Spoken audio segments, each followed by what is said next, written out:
Proroklar, padişahlar hem kahramanlar. Eski bağlantı. Noy'un seslemesi. Allah Noy'a sımırladı yapsın bir gemi, kuru çölde. Noy Allah'ı sesledi. İnsanlar gülme alardılar onu. Ama Noy'u bu sakındırmadı hem durgutmadı. Bu olay o kadar çoktan oldu, hani düşünmeye de zor. İkide bir de açan bize anladırlar ne söylese eski iş için. O zaman derler hani o Noy'un vakitlerinden. Birkaç bin yıl geri bu yerde yaşarmış adam, hangisinin adıymış Noy. O evliymiş, 3 uşağı varmış, uşaklar artık kendileri de evliymiş. O vakitler yeryüzünde varmış çok günah. Padişahtan en sade insanadan herkesin yüreği doluymuş fenalıkla.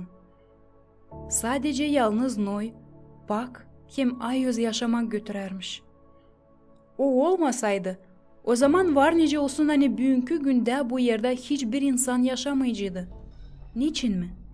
Çünkü bu yeryüzüne Allah kararladı çirkin patopu yollama. Hangisi alacak hepsi günahkar hem fena insanların yaşamasını. Böyle yaşamakla yaşardı herkesi, Noy'dan hem onun ailesinden kare.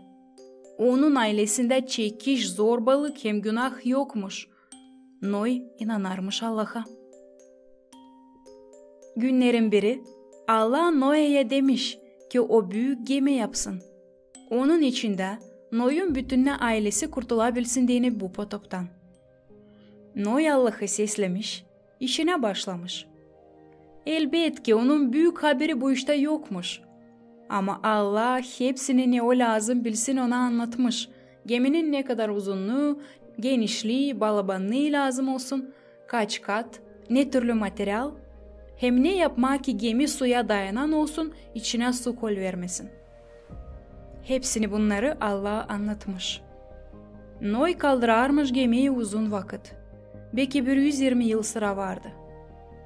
O zamanlarda insanlar uzun yaşamak yaşarmışlar. Sadece düşünün ne kadar yıl sıra vardı onun komşuları, senseleri, kasabanın misafirleri, geçen gidenler onu gülmeye almışlar. Ne kadar şakalaşarmışlar ondan. Ey Dado, sen bu gemiyle nerede niyetlenirsin yüzme? Kumlar içinde mi? Var nasıl olsun hani onlar böyle gülerdiler. Ya da kendi misafirlerine anladardılar. Siz artık yetiştirdiniz mi görmeye bizim kasabanın güzelliğini? Bizde var bir fasıl adam. Hangisi kasabanın dışında bir gemi kaldırır. Hadi gidelim bakalım. O ona artık 100 yıl yapar. Derler hani yakınlarda başaracıymış işini. İsterdim ben göreyim ne o yapacak onunla sonra. Noysa hep ilerledermiş işini. Ne kadar büyük varmış onun inanı. Hani bakmayarak gülenlere, bakmayarak hani onu sayırlar fasıl hem amacık, o gün günden ilerledermiş işini. Ama niye soy duyardı kendine onun oğulları hem gelinleri? Bakın, Tessim, Ham hem Yafet kendi karılarınla gene gemiye neyse taşıyırlar. Ben artık bir hafta onları gözlederim. Ama siz bilir misiniz ne kadar onlar yulaf hazırladılar? Ne onlar niyetlenir bu kadar yemekle yapma? Onlar ya kapancıklar o gemi içine de ta ölünce bekleyecekler ne zaman su bizim taraflarımızda peydalanacak. Ha. Çocuklar hem kızcağızlar sokakça gülerdiler Noy'dan hem onun ailesinden. Hiç kendi analarından hem babalarından geri kalmayıp. Ama geldi vakit da Noy'a dedi Allah. Hani artık şimdi o vakit toplama dini bütününe aileyi geminin içine hem her türlü hayvandan birer çift alma. Noy bunu da yaptı. O zaman açan hepsi toplandı içinde. Allah dışından kapadı geminin biricik kapısını. Hepsi başladı bekleme. Gün geçti, bir şey olmadı. İkinci gün gene hiçbir şey. Üçüncü gün yok bir de yeni haber. Sadece 7. günü geminin yörtüsüne düştü ilk damlalar. Da birden çekitti öyle işler. Büyük sular aktı. Angıları için Allah haberledi ileriden onun yalnız sesleyen insana bu yerde. Bu anlatmayı sen var nasıl okuyarsın Biblia'nın ilk yadında, yaratılışta, 6-8. başlarda. Allah bugün de insanlara haberler, hem sakındırır insanları, hani gelecek vakit, açan bütününe dünne yülecek hem kaybedecek. Ama onlar kim İsus Hristos'a inanır, kim Allah'a hem onun lafına inanır, onlar kalacaklar diri. Bu türlü insanlardan, bugünkü günlerde inansız insanlar şakalaşır hem gülme alır. Ama inancılar bilirler, hani Allah laflarını rüzgara sıvıtmır. Gelecek vakit, açan Allah'ın söyledikleri tamamlanacak. Da hepsi inancılar İsus Hristos'la göklerde olacaklar. Orada biz kendimiz Noylan'da tanışabileceğiz. O Noylan, hangisi kendi seslemesiyle kurtardı bütün insanlığı kaybedilmekten, hem herkesimize örnek oldu. Hepsi inancıların babası. Avram inanmış Allah'a, da bu ona doğruluk sayıldı. Zira inanma Allah'a doğru. Dünya potopundan sonra geçti çok yıllar. Noy'un oğullarından çok hem büyük halklar hem milletler peydalandı. Onlar bütün dünya yüzüne yayıldılar. En baştan onlar anlaşardılar birbirinden.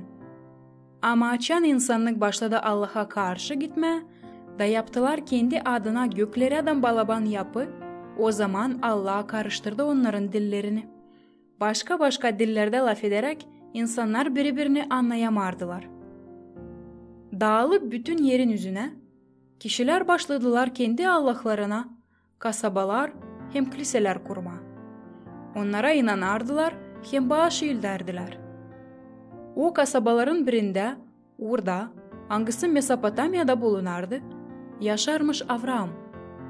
O evliymiş ama uşakları hiç yokmuş. Karısının adıymış Sara. Da bir günü Allah danışmış Avram'a, da demiş: bırak kendi milletini, bırak kendi kasabanı, bırak kendi senselini da git o memlekete, hangisini bilmiyorsun. Ben götüreceğim seni o yere, hangisini sana hem senin evlat boyuna vereceğim diveç sahibiyle. Avram Allah'a inanmış. Karısını hem ihtiyar babasını alıp Evfrat derenin boyundan yukarı doğru yürümüş. Onunla bile yola çıkmış kardeş oğlu Lot da. 300 kilometre gittiğiyle onlar Vavilon kölesine yetişmişler. Hangisinin beterine Allah insanların dillerini karıştırmış. Bilmiyorum, gitmiş mi o ona bakma, oysa gitmemiş mi? Bunun için hiçbir şey yok yazılı Biblia'da. Ta 600 kilometre geçtiğiyle onlar durgunmuşlar Haran kasabasında. Orada Avram'ın babası Far'a geçinmiş. Avram babasını gömmüş ve ilerlemiş öteye doğru.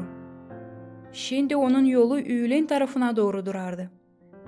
O vakit açan Avram karısından hem kardeş oğlundan çıkmışlar Haran'dan. O artık 75 yaşındaymış.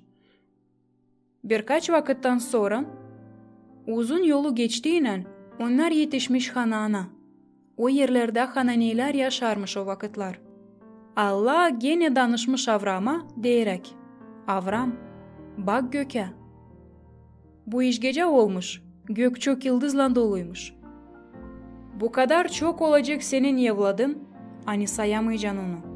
O kadar çokluk olacak onlar, nice kum deniz boyunda. Avram'ın uşakları yoktu. Ama gene de o inanmış Allah'ın adamasına. Bundan o Allah'a kendini daha da sevdirdi. Allah Avram'a yeni ad verdi: Avram. Onun anlamı çok milletlerin babası. Avram'ın karısına da yeni ad verdi: Sara.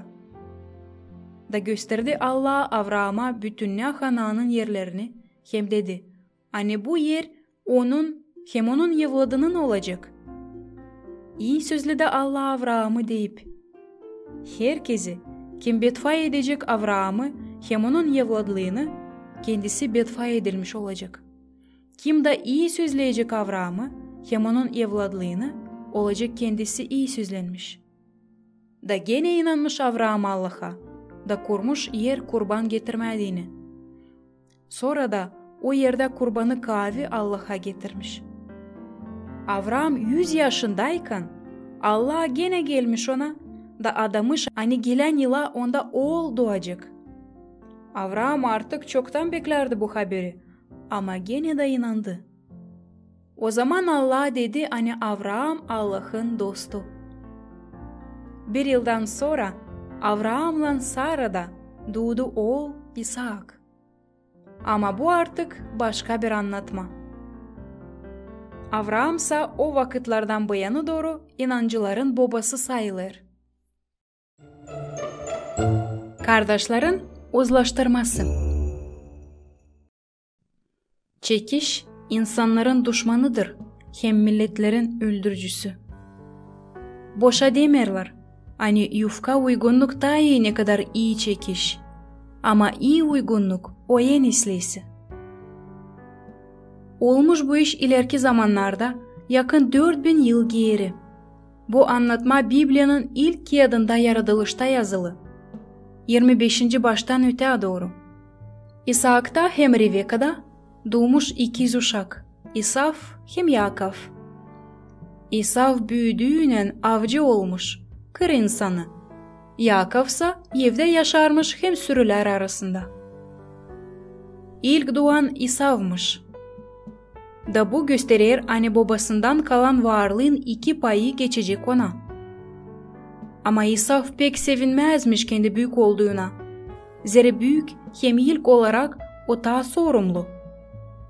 Da bir günü İsav Yakov'a kendi ilk oğulluk hakkını satmış sadece bir çanak kırmızı mercimek çorbasına. Sonra elbet ki o bu yaptığı için pişman oldu. Ama ne geçti? Onu değiştirmeye artık yok nice. Ama o zaman açan İsav gördü hani kardeşi Yakov yalancılıkla babasından iyi sözlenmeyi de kabul etti. O zaman o başladı aziz etmemeye kardeşini. Yakov korkarak hani İsav başlayacak öfkeden fenalık yapmaya kaçmış başka memlekete. Nerede yaşamış 20 yıldan ziyade. Orada o evlenmiş, orada doğmuş oğulları hem kızı. Açan o zenginlemiş, tarlaları hem sürüleri o kadar zedelenmiş hani artık yer yokmuş onlara, hem de yeni sensile başlamış onu beğenmeme. O zaman o kararlamış dönme geri.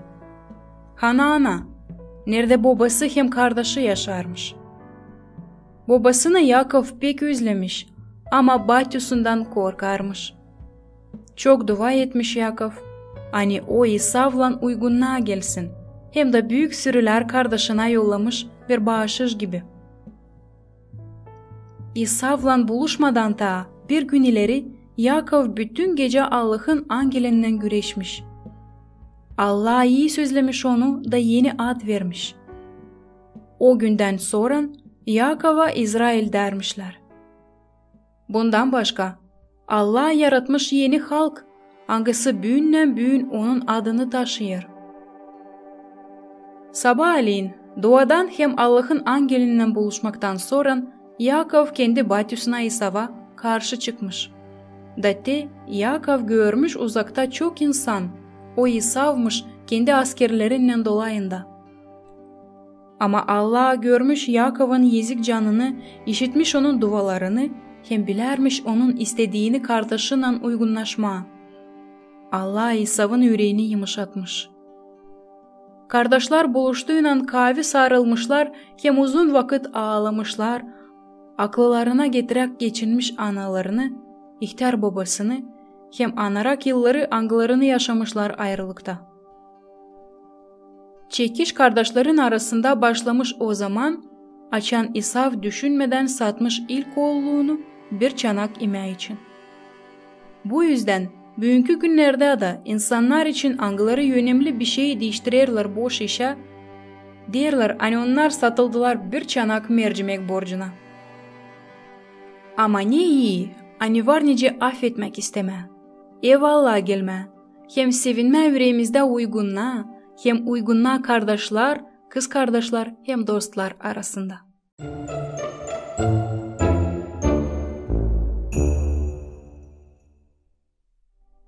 Faraon sımarlamış ki çıfıtların hepsi yeni doğan çocuklarını yok etsinler. Ama Allah başka türlü hesaplamış. Artık yakın 400 yıla İsrail halkı yaşarmış Gesem yerlerinde Egipet'te. Birkaç serbest hem bereketli yıldan sonra çıfıtlara dini zor vakitler başlamış. Egipet'in insanları çıfıtları esirle almışlar, onlara fena davranarmışlar. Gitgide daha zor hem ağır yaşarmış onlar da başlamışlar babaların Allah'ına dua etme, ses etme ağlamaklarla. Hani üysek Allah yardım etsin. Yıldan çıfıtlar zedelenermiş. Faraon korkmaya başlamış. Olmasın hani onların sayısı olacak daha büyük ne kadar Egipetlilerin sayısı. O zaman çağırmış büyücüleri hem bilim adamlarını. Onlardan nasihat almış. Acaba ne yapmaya öte doğru? Da gelmiş o fikire ki lazım öldürme çıfıtların hepsi yeni doğan çocuklarını. Pek çirkin işler başlamış Gesem yerlerinde. Faraon'un askerleri evlere girip anaların yelinden uşakları kaparmışlar. Sonra da Nil derisine atarmışlar ki büyük balıklar yesinler yine onları. İnsanlar kanlı yaşla ağlarmışlar. Adamlar öfkeden hem kuvvetsizlikten sadece avuçlarını sıkarmışlar. Küçük uşaklarsa anlayamazmışlar acaba niçin onların kardeşçiklerini atırlar dereye. Gecenin biri bir ailede doğmuş Kavi güzel çocuk. Anası babasından kararlamışlar onu vermeme askerlere. Ama saklama evin uzak, karanlık köşesine. Ama saklayabilecek mi sen uşağı? O da acıktığıyla ağlamasından yarım köyü uyandıracak. Ne yapma o zaman? Uşağın anası Yohaveda düşünüp örmüş bir sepet, hangisi suyun altına gitmezmiş. Onun içine uşacığı koymuş. Yavaş yavaş sepet Nil deresinde aşağı doğru yüzmüş. Kavi haşlak dualarla dua edermiş Yohaveda Allah'a hani o korusun uşağı hem götürsün iyi insanlara. Da ne siz düşünürsünüz? Allah öyle yapmış. Hani o günü Egipet'in padişahın karısı çıkmış Nil deresine yıkanma. Bilseniz ne kadar o şaşmış gördüğüne dere boyunda yüzen sepeti uşakla. O anlamış. Hani kimse çıfıtlardan böylelikle savaşmış uşağın yaşamasını kurtarma. Moisey, onun adı olacak, dedi padişahın karısı. O almış uşağı kendine eve, hem büyütmüş onu Faraon'un evinde. Orada onu öğretmişler hepsi Egipet'in bilgilerine hem arifliğine. Bu türlü Allah kasavetlendi ki Moisey askerlerle öldürülmüş olmasın ama o vakitlerin en iyi bilgilerini öğrensin. Bu anlatmayı bize dini kendisi Moisey yazmış kendi kağıdında çıkışta. O kağıt Biblia'nın içinde bulunur. Orada Moisey'in bütününe yaşaması detaylı hem interes anlatılır. Moisey'in çığırılması. Allah Moisey'e demiş ki o yok neden korksun? Zira Allah kendisi onunla olacak bile. Herlim Allah insanlansa o zaman kim ona karşı kavi durabilecek? Ya bak ne olur, şaşarmış Moisey. Görerek nece çalı fidanı yanar büyük ateş içinde, dayanarak bitmeyir. Ya gideyim bakayım ne soy fasıl şaşılacak iş bu. Moisey çobancılık edermiş. Güdermiş kendi kaynasının Eofor'un koyunlarını. Da bugünü arayarak otlayacak koyunlara, gitmiş sürüyle ta uzağa çöl yerlere. Yetişmiş Horiv bayırına. Burada da te görmüş o çalı fidanını. Da ansızdan ses işitmiş. Moisey, Moisey. Bakınmış Moisey dozdolay. Yok kimse. Anlamış o zaman Moisey hani Allah onunla laf eder. Da cevap vermiş. Buradayım Allah'ım. Çıkar ayakkabını ayaklarından. Zere bu yer nerede duruyorsun? Ayuz yerdir. Demiş Allah. Da öte doğru demiş. Ben senin babanın Allah'ı, Avraam'ın Allah'ı, İshak'ın hem Yakov'un Allah'ıyım. Moisey saklamış üzünü rubasından, bolay ki razgela Allah'ı görmesin. Pek korkmuş. Allah demiş Moisey'e hani o niyetlenir kurtarma çıfıtları Yegipet esirliğinden. Pek uzun vakit hem pek ağır zeytler çeker insanlar. O ister verme onlara yer, angalarında ballan süt akar. İyi yerleri, angalarına adadı verme kendi kafalarına Avraam'a hem onun evlat boylarına. Moisey aklına getirmiş, nece büyürek Farao'nun evinde onun canı acıyarmış çıfıtlara. Da o onlara yardımlamaya çalışarmış. O kadaradan canı acıyarmış, hani bir günü öldürmüş Egipetli insanı, hangisi çıfıdı gücendirermiş. Bu yüzden ona sıra gelmiş Egipet'ten kaçma. Da artık 40 yıl Moisey kendi milletinden uzak yaşarmış. Ama şimdi kendi Allah'a, kendi insanın için pay tutar. Moisey pek sevinmiş. Allah demiş ona ki gitsin Egipet'e, Faraon'a, da desin ki çıfıtların Allah'ı sımarlar okul versin onun halkını. Daha sımarlamış, hani çıfıtlara da gitsin, da söylesin, hani Allah yolladı onu ki o çıkarsın onları esirlikten, o adanmış yerlere. Moisey hemen korkmuş. Allah ister hani o Moisey gitsin Egipet'e. Onlar diyecek bana, ne soy onun adı? Ne cevap onlara vereyim? Sormuş Moisey Allah'a. Ben baştan var olan. Öyle dedi çıfıt oğullarına. Baştan var olan beni size yolladı. Moisey Allah'ın sımarlamasını istemezmiş yapma. O dermiş ki o kekeler da insanın önünde laf edemeyecek. Hem de bu bir büyük iş. İnseyebilecek mi o bunu?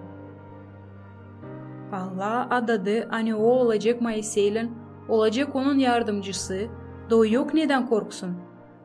Ama gene de Moisey yalvarar da hani Allah yollasın başkasını. Daha çok uzun vakit Allah Moisey'len laf etti, inandırarak onu ki korkmasın, şüphelenmesin ama seslesin onu da çıksın yola. Kurtarmaydı yine Allah'ın insanlarını çıraklıktan. Moisey Allah'ı seslemiş. Bu türlü o Allah'ın proroku olmuş. Çıfıtların öndericisi, boşandırıcısı hem zakonu vereni. Moisey'in çağrılması için anlatmayı Biblia'da Çıkış kağıdında 2. hem 4. başladan var nice okuyarsınız. Gökten şafk. Allah çıfıtları Egipet'ten çıkardığından bırakmadı onları. 40 yıl sıra vardı o onlarla bileydi. Yol adanmış yere göstererdi. Hem şafklandırardı o yolu gökteki şafklan. Çıfıtların şaşması kenarsızdı. Onların yönünde kum hem taşlar üstünde giderdi bir direk şafktan hem ateşten. Artık kimse düşünmerdi ne soy gece arası çöl yerde karanlıktan gitme. O Allah, hangisi onları Egipet'ten çıkardı, kendisi giderdi insanların yönünde. Şafklandırarak uzun yolu ta Avraam'a, İshak'a hem Yakov'a adanmış yerler adın. Hepsi çıfıtlar, 600.000 insan vardılar. Açan Allah onları çöle getirdi. Ki öteye doğru Kanaan'a onları getirme. Şen hem mutlu uşaklar kaçınardılar, hem atlardılar kendi ihtar hem ağır işten iyilik dadıların dolayında. Hayvanlar ses kaldırardılar. Korku bu kadar büyük şafktan. Da bunun hepsinin yönünde Moisey durardı. O ilk inandı Allah'a hani getirecek onları serbestle, değil ölüme çölde. Ama Egipet'in insanları pek çabuk kendine gelip da anlayıp hani kaybettiler ucuz işçileri esirlikten. Hangileri yapardılar hepsi ağır işleri onların yerine.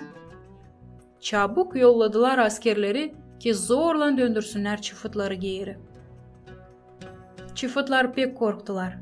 Hani Faraon'un askerleri dövecekler, hem ezecekler onları. Ama Allah milletini korudu. Gündüz direk nice buluttu, gece de nice direk şafktan hem ateştendi. Buluttan direk birden geçti yolcuların ardına da durdu çıfıtların hem Egipetlilerin arasında. Çıfıtlara dini o direk şafktı. Ama onların düşmanlarına dini karanlık hem çirkin korkunçtu. Kırmızı denizden Allah kendi insanını geçirdi. Sinay çölünden de hem Sin çölünden de. İnsanlar zorlukları geçirdiler. Ta Allah onları adanmış yere getirmeyince. O onlara dini bir direkti buluttan gündüz hem ateşten gece. Açan Moisey kaldırdı kilise çadırdan. İnsanlar durgunluğuyla dinlenme, buluttan direk durardı o kilisenin üstünde. Gece de onun üstünde şafktan direkti. Açan o bulut kalkardı çadırın üstünden. O zaman insanlar gene çıkardılar yola. Kendi Allah 40 yıl sıra vardı çıfıtları götürerdi. Ta getirmeyince adanmış yerlere, nereden nice yazılı ayos kağıtta akır bal hem süt. Taşlarda yazılan zakon. On samarlamak, o Allah'ın zakonu. Hangisine göre çıfıtlar lazımdı yaşasınlar ki Allah'ın bereketi hem iyi vergisi her kere onlarda olsun. Te artık 3 ay çıfıtlar yolda bulunarmışlar. Egipet'ten onlar çıkmışlar kendi varlıklarından, hayvanlarından. Uzun sürü hangisi uzanarmış çok kilometreler çöl içinde. İnsanlar pek yüreklenmiş o olaydan sonra açan bütününe halk kuru deniz içinden geçmiş. Onların ardına takışan Egipet askerleri ise boğulmuşlar hep o denizde. Onlar halizden kendi gözleriyle görmüşler ne türlü onları Allah korudu. Da te onlar Büyük Sinay bayırına yetişmişler da orada durgunmuşlar. Moisey bayır tepesine binmiş. Orada Allah onunla laf edermiş, adarmış kendi iyi sözlemelerini, hem bereketlerini, hem insanlar onu seslerseler, hem sımarlamalarını yaparsalar. O zaman Moisey hepsi bu lafları anlatmış yaşlı olanlara da bütün halk söz vermiş. Ne sımarlayacak Allah hepsini yapacağız. Moisey insanların laflarını Allah'a anlatmış. O zaman Allah demiş Moisey'e, hani o gelecek bir kalın bulutta da laf edecek onunla Sinay bayırında ki işitsin hepsi insanlar. 3. günü hepsi toplanmış bayırın aşağısında. Bayırsa bütününe tütün içindeymiş. Zira Allah inmiş onun üstüne ateş içinde.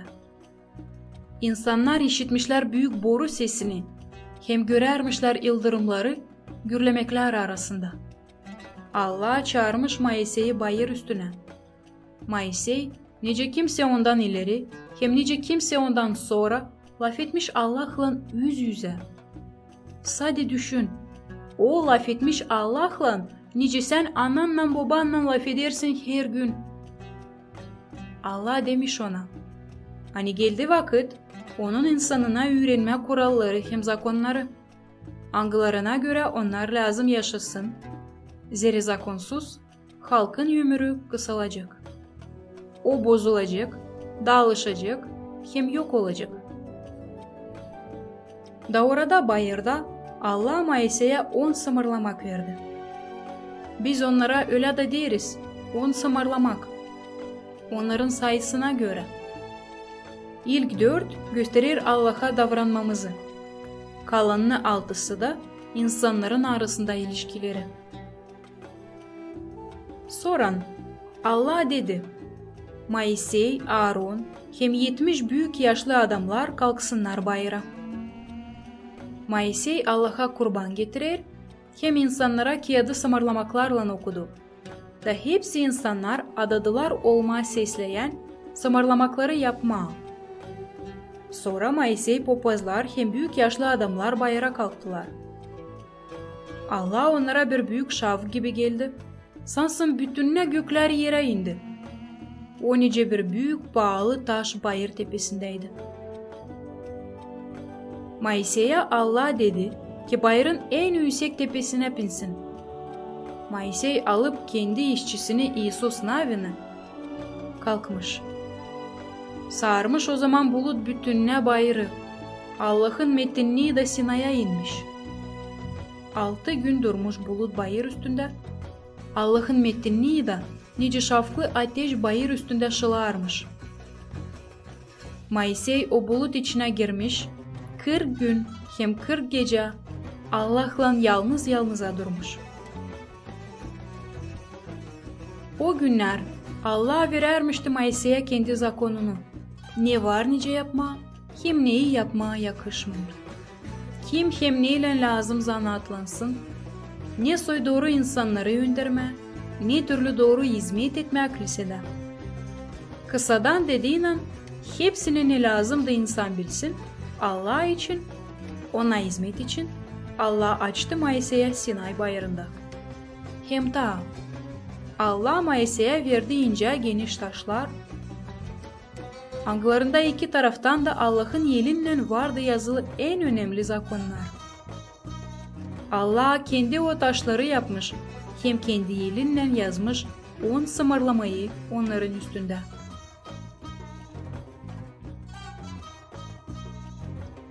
Ama ilk taşları Moisey yufka arası yere vurup kırmış, zere inerken bayırdan o görmüş nice bütün halk baş eğildir yalancı Allah'lara. İkinci taşları Allah samarladı Moisey kendi yapsın. O bayırdayken Allah o hazır taşlar üstünde yeniden samarlamalarını yazmış. İndiğinden bayırdan o taşlarla Moisey demiş ki insanlar yapsınlar kilise çadırdan. Biblia'da onlara Skinya denilir. Skinya'nın en ayöz yerinde hangisi perdeyle ayrılıymış hepsinden varmış koyulu altından sarılı bir sandık. O sandığın içine konulmuş o taşlar sımarlamaklarla. Bu en ayöz yerde Moisey Allah'la laf edermiş açan onda soru varmış. Buraya gelip Allah'ın istediğini öğrenermiş. Allah'la laf etmekten sonra Moisey halkın yönüne çıkarmış ama insanlar onun suratına bakamazmışlar. Zira onun suratı şılarmış Allah'ın metinliğinden. Ona sıra gelermiş kapama suratını parçayla Allah'la laf ettikten sonra ki insanların gözleri kamışmasın onun yüzünden gelen şavktan. Bu anlatmayı sen var nasıl okuyarsın 19. baştan 31. başlaradan Biblia'da çıkış kağıdında. 10 samarlamayı da var nice bularsın 20. başta. Samson, çiftlerin davacısı. Şaşılacak insanların doğmasının önünde olur şaşılacak işler. Böyle bir adammış Samson. Şaşılacak olaylar olarmış değil sadece onun doğmasında. Ama bütününe yaşamasında daha ölüsüne kadar. Bu iş olmuş, açan çiftlerin düşmanları Filistimlilermiş. Onlar bütününe memleketi sarmışlar, yeli almışlar, da zorladarmışlar çiftleri işleme onlara, ödeme paralarını, hem ekinlerinden paylaşma. Bu bir büyük dertmiş hem zeytmiş çift halkına dini. Ama onlar kendileri kabahatlıymış bu olayda, zira Allah'ı adadıkları gibi seslemezmişler, fenalık yaparmışlar, günah girermişler, idollara baş eğildermişler. Dan'ın senselesinde varmış bir adam Manoy. Karısı varmış, o kadar ki uşakları yokmuş. Dete bir günü, Manoy'un karısına Allah'tan angel gelmiş de demiş ki doğacak onda oğul. sımırlamış değil pak yağını yemesin, hem şarap içmesin, zira oğlu Nazare olacak. Başka lafın, Allah'ın hizmetçisi. Karı anlatmış adamına bu buluşmak için, o bilmezmiş hani ona angel geldi. O sanarmış ki bir adam Allah'tan yollanma geldi, da haber getirdi.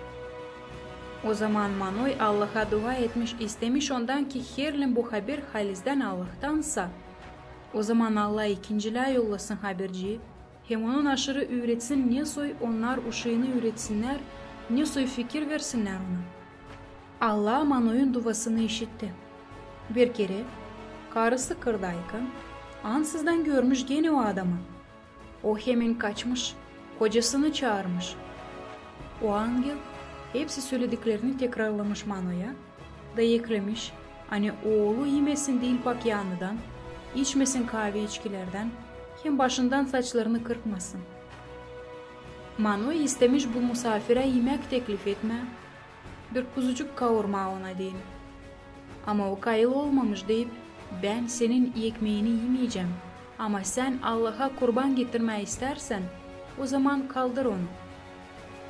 Manoy Allah'a kurban getirmiş.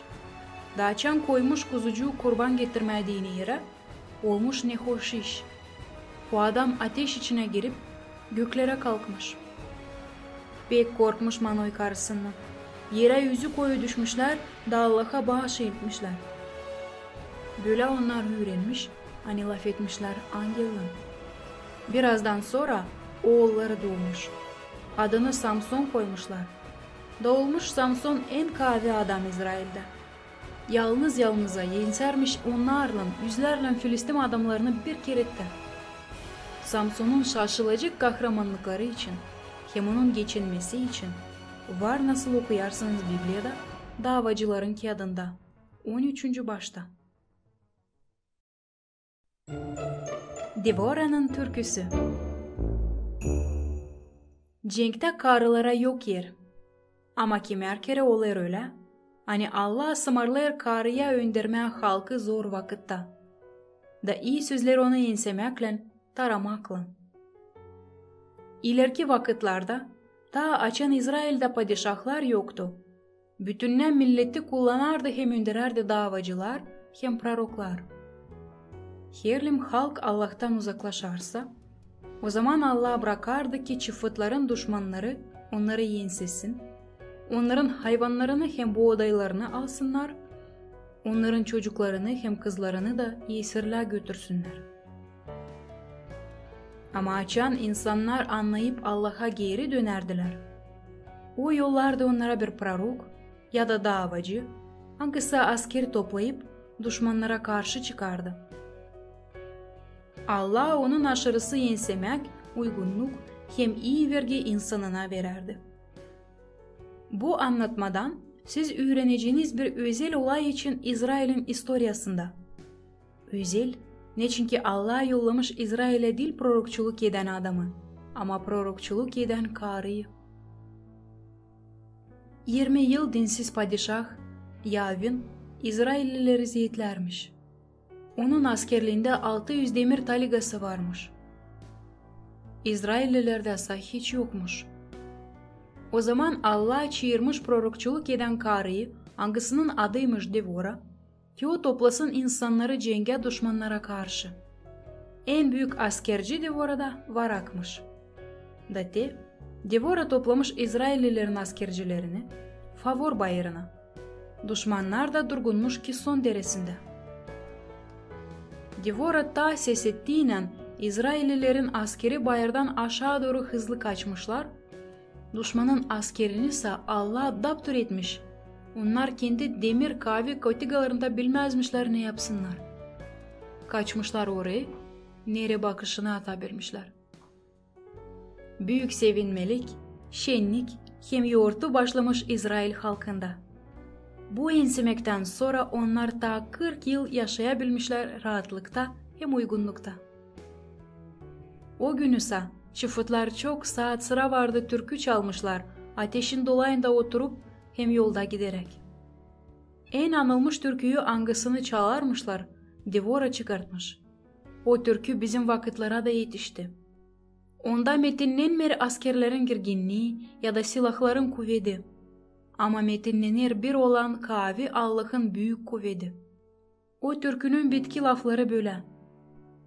Allah'ı sevenler ko olsunlar nice doğan gün kendi bütününe kuvvetinde. Devora'nın bütününe türküsünü var nasıl okuyarsınız Biblia'da, dava kağıdında. O kaplar bütününe 5. başı. Davacı Gedeon. Ne yapsın o insan? Hangisine Allah ısmarlar bir lazımlı iş ama o şüphelenir kendi kuvvetinde. Bu iş olmuş İsrail'de. O vakitler açan padişah yokmuş. Onun yerine davacılar padişahlık edermişler halka. İnsanlar bütününe halk pek severmişler densizlerin yurtlarını, anglarında idollara da varmış yer. Onlar bilermiş, hani Allah yasakladı da bırakmıyor ki onlar başka idollara baş eğilsinler. Ama kasavetsiz durarmışlar Allah'ın zakonuna. İsrail'in dolayındasa hep bir yaşarmış onun ileriki düşmanları, Madyanitenler, hem onlarla birlikte olan Amalekitenler. Onlar İsrail milletine habanmışlar büyük askerle, dayıyla almışlar bütün memleketi. Her kere açan biçmek vakiti gelermiş, onlar gelip kendi sürülerinden boşaldarmışlar yerleri, nice çekirgeler. Alarmışlar hepsini yermişler, hiçbir şey bırakmayıp. Böyle 7 yıl sıra vardı olarmış. Fukaraylenmiş çıfıtlar. Da başlamışlar dua etmeleri Allah'a, istermişler affetsin hem acısın onları. Allah nice de her kere pişman olanı acımış, hem yardımını yollamış. Yardım hem serbestlik davacı Gedeon aşırı gelmiş. Tenya soy bu iş olmuş. Gedeon yekinlerini savurarmış hem yezermiş, Madyanitenlerden saklanıp bir bayrın taşların arasında. Nerede ta ileriden üzümleri yezermiştiler. Ansızdan ona Allah'ın angeli gelmiş de demiş: Allah seninle kavi adam, sen bu kuvvetinle gideceksin de kovalayacaksın Madyanitenleri. Ama Gedeon ona inanmamış. Bizim silsilemiz en küçük soyumuzda, hem ben de kimim ben? Hani bu büyük işi yapayım. Gedeon angelden nişan istedi ki halizden bilsin hani bu Allah'ın lafı ona. Allah verdi ona nişan. İstediğine göre. Açan Gedeon angele getirdi yemek, o sımırladı koysun yemeği taş üstüne. Gedeon sesledi. Angel sopasından yemeğe değdi, taş içinden ateş fırladı, da yemek yandı. Bundan sonra elbet ki Gedeon hemen inandı hani kendi Allah sımırlar ona cenk etmeye düşmanlarından, hem verir ona nişan onunla, hani kabletti onun kurbanını. O kadar ki ilk sımırlamak angısını Gedeon kabletti Allah'tan böyleydi. Git, da dağıt vaal idolun kurban etmek yerine, angısı durur senin babanın avlunda. Hem de o kütüğü, hani ayos sayılır, angısında dinsizler kurban getirirler, onu da yık. Gedeon korkarmış insanın gözünün önünde bu işi yapma. Da bu yüzden gece yıkmış hepsini, ne dedi Allah. Dağıtmış altarları, kökenlemiş idol fidanını. O odunlar üstünde de Allah'a kurban getirmiş sahabeye. İsrail Allah'ına, angısının angeli ona geldiydi. Bu vakit Madyanitenliler gene toplanıp büyük sayıda gelmişler memleketin içine de yerleşmişler orada. Gedeon ise o vakit İsraillileri cenge çağırmış. Ama onların sayısı 3 kere daha azmış. Ne kadar düşmanlar. Da bir de Allah demiş Gedeon'a: siz pek çok varsınız. Herlim tararsanız bu cengi, o zaman kendinizi metinlemeye başlayacaksınız. Kol ver hepsini kim korkar cenkten, ko gitsinler eve. Gedeon Allah'ın laflarını insanlara söyleyip askerin 3 payından 2 payını kol vermiş. Kalmış sadece 10.000 kişi düşmanın 120.000 askerine karşı. Ama Allah gene demiş Gedeon'a: Siz hep daha çoksunuz. Gidin dereye, koy insanlar içsinler. Hepsini, kim diz çöküp hem eğilip suyu içecek, onlara ayır bir tarafa. Kim de içecek suyu avucundan, onları başka tarafa. Avucundan içen insan 300 kişi varmış. Allah ısmarlamış. Al bu 300 askeri, da gece habanın düşmanınıza. Gedeon pay etmiş insanları o türlü ki düşmanlar kalmışlar 3 taraftan sarılı. Gecenin bir vakıdı, onlar kırmışlar çörmekleri, anglarının içinde saklarmışlar ateşleri, da başlamışlar borularda çalma. Büyük hem çirkin gürültü olmuş dolayda. Madyanityanlar uyku arası anlamamışlar ne olur, korkudan birbirinin aralarında cenk götürmeye başlamışlar. Kısadan dediğiyle bu bir büyük enseyiş olmuş. Madyanityanlar hem onlarla bile olan Amalikityanlar başlarını tutup kaçmışlar cenk tarlasından. Da ta 40 yıl görünmemişler İsrail'in yerlerinde. Kaçmışlar cenk tarlasından. Da ta 40 yıl görünmemişler İsrail'in yerlerinde. Yov için çok kere adam kendi kabahatlı kendi belalarında, hem kahırlarında. Ama kemer kere insanın hiçbir kabahati yok. Ama zorluklar hem ağırlıklar ona biri ardına gelirler. Uzak evvel zamanlarda yerde atlan uç, hani bulunur gün doğusunda yaşarmış adam Yov. Zenginmiş, her şeyi varmış, evi de varmış, ailesi de.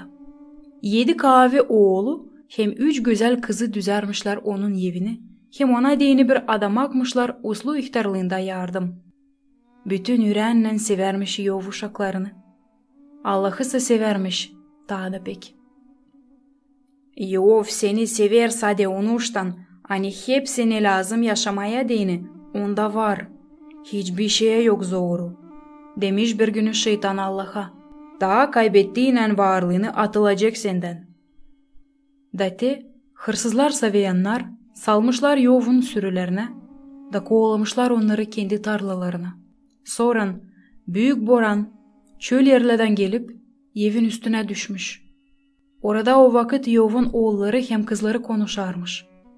Da ölmüş hepsi onlar yıkıntıların altında. Bir kısa vakıdın içinde kaybetmiş Yov hepsinin varlığını hem uşaklarını. Allah verdi, Allah da aldı. Sade bunu demiş Yov ağlayarak. Günaha girmemiş Yov Allah'ın önünde, ne canında, ne de laflarından. Geçmiş vakit. Gene yaklaşmış Satan laflarından Allah'a da demiş, hani boşuna sevmer Yov Allah'ı. Sağlıklı bu Allah'tan korkan adam Yov. Da dolmuş Yov hastalıklarla, tepesinden ayakların ucuna kadar. Çirkin yaralarla dolmuş. Çok günler hem geceler hastaymış Yov. Ama yüreğinde kendi sahibi Allah'ına mırıldamamış.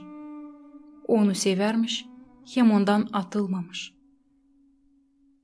Söyle fena lafları Allah'ına, demiş Yov'a karısı, da öleceksin sen, da bitecek senin belaların. Acaba Allah'ın yelinden sade iyilik mi kabul edeceğiz? Cevap vermiş ona Yov. Zorlukları kabul etmeyeceğiz mi? Hiçbir de kahırında, hem acısında günaha girmemiş Yov Allah'ın önünde. Yov'un kafadarları savaşarmışlar ona kanıtlama, hani o kendisi kabahatlı kendi belalarında. Hani o günahkar da o yüzden bu kahırlar başına geldiler. Ama Yov Allah'ı bilermiş, onun acıganlığını, bilermiş hani o kabahatsız, da bu zeytler gelmedi ona onun beterine, ama ondan verili onlar ona. Hani o daha yakın olsun Allah'a, hem onun adı metinlenmiş olsun. Ben bilirim, hani kurtarıcım benim diri, dermiş kafadarlarına Yov, da meti dermiş kendi sahibi Allah'ını. Kendi karısı içinde, kafadarları içinde Yov dua edermiş ki onlar Allah'ı tanısınlar hem inansınlar ona. İlaçlamış Allah Yov'u, iyi sözlemiş, çevirmiş ona hepsini neyi o kaybetmişti. Da doğmuş Iyov'da daha çok oğullar hem kızlar. Peydalanmış zenginliği. Çok kafadarları olmuş. Iyov yaşamış daha çok yıllar. Ömrü uzunmuş. Geçirmiş de uygunlukta. Milyonlarca Biblia'yı okuyanlara Iyov oldu aşağı boyluluk hem dayanmak simvolu. Hem Iyov'un kağıdı uslandırır hepsi zeytlenenleri. Ağırlık çekenlere de açıklar kahırların manasını. İona hem Nineviyalılar. Allah'ın sımırlamalarını daha iyi yapma hemen. Savaşmayarak kaçma onlardan hem Allah'tan. Zira Allah'tan biz var nece kaçalım. Ama nereye kadar? Çok vakitler ileri varmış bir kasaba Ninevya. Asirya'nın baş kasabası. Büyük hem güzelmiş o. O kadar ki büyük hem güzel göstermer hani o isladı. Ninevya'nın yaşayanları da padişahı da pek günahkarmışlar hem yıldan daha da beter olarmışlar. Allah kararlamış yollama onlara kendi proroğunu, hani onları sakındırsın. Herlem pişman olmazsalar, o zaman hepsi ölecekler. Prorokun adıymış Iona. Iona hiç sevinmemiş, hem Ninevya'ya gitmeyi istemezmiş. Zira Asiryalılar, İsraillilerin çirkin düşmanlarıymış. Iona Ninevya'ya gideceği yerine gemiye binmiş da Farsis'e gitmiş. Farsis, İspanya'nın kasabası, hangisi o vakitler bilinen dünyanın en kenarında bulunarmış. Gemide yüzerken büyük boran çıkmış. Dalgalar atarmış gemiyi iki tarafa, nece bir ufak tahta parçasını, nece yongayı. Denizciler öğrendiğinden hani Iona kaçır Allah'tan, çok düşünmeyip atmışlar onu denizin içine. Prorok ölmeye yakınmış. Ama Allah bir büyük balığı yollamış, o balık Iona'yı yutup kurtarmış boğulmaktan. 3 gün Iona balığın karnısında durmuş. 3. günü de balık tükürmüş onu deniz kenarına. Acaba Iona 3 gün ne yapmış balığın içinde? Bilinmiyor. Sadece bir işi biliriz. Hani o pişman olmuş seslememezliğinde, Allah'ın önünde. Da Allah işitip kurtarmış onu. Birkaç 100 kilometre bayırlar, çöller arasından geçmiş Iona giderek Ninevya'ya doğru. Birazdan sonra yetişmiş. Da bırakmayarak öbür güne hemen başlamış insanlara anlatma hani 40 gün geçecek, nice demiş ona Allah, da Ninevya olacak dağıtılmış. Ne için sorarmış şaşbeş kalan insanlar. Zira halk bozuldu, büyücülere danışır, idollara bağış ildir, Allah'ın korkusunu kaybettiniz. Da te Allah kararladı sizi cezalama hem dağıtma sizin kasabanızı. Cevap edermiş Iona. Ne yapalım biz o zaman? Korkulu Ninevyalılar sorarmış. Pişman olun günahlarınızda, bırakılın idollarınızdan. Da acıyacak sizi Allah, zira o var Allah hangisi sever acıganlığı verme. Cevaplarmış prorok. Ne düşünersiniz? Ne yapmış insanlar? Bütününe millet, başlayarak padişahtan, hem onun çıraklarından, hem ta dileniciyadan hepsi pişman olmuşlar. Oruçlanmışlar, başlarını küllen örtmüşler. O kadar adan ezilmiş yürekleri pişmanlıktan Allah'ın önünde. Acımış Allah Ninevya'yı, acımış insanları, zira halizden dürüst pişmanlanmışlar onun önünde. Şaşılacak bir anlatma. Uzun vakit daha anladarmış insanlar birbirine Ninevyalılar için hem Iona için. İsus Hristos da anır onları kendi sözlerinde. Onu var nice okuyarsınız Evangeliada Matveya 12. başta. Niye Iona'nın historiası üredir? Ta iyi sesleme sahibimizi, onun lafı zakon bize. O ne sımarlar, onu da lazım yapalım. Hem de ta bir işe üredir bu anlatma. Hani Allah'a dini yok bir şey neyi o yapamayacak.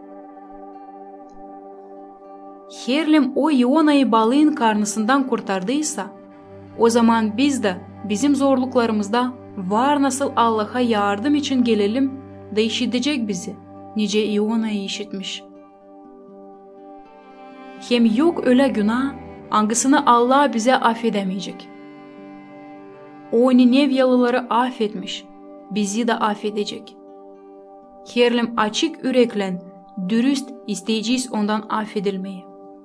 Biblia'da yazılı.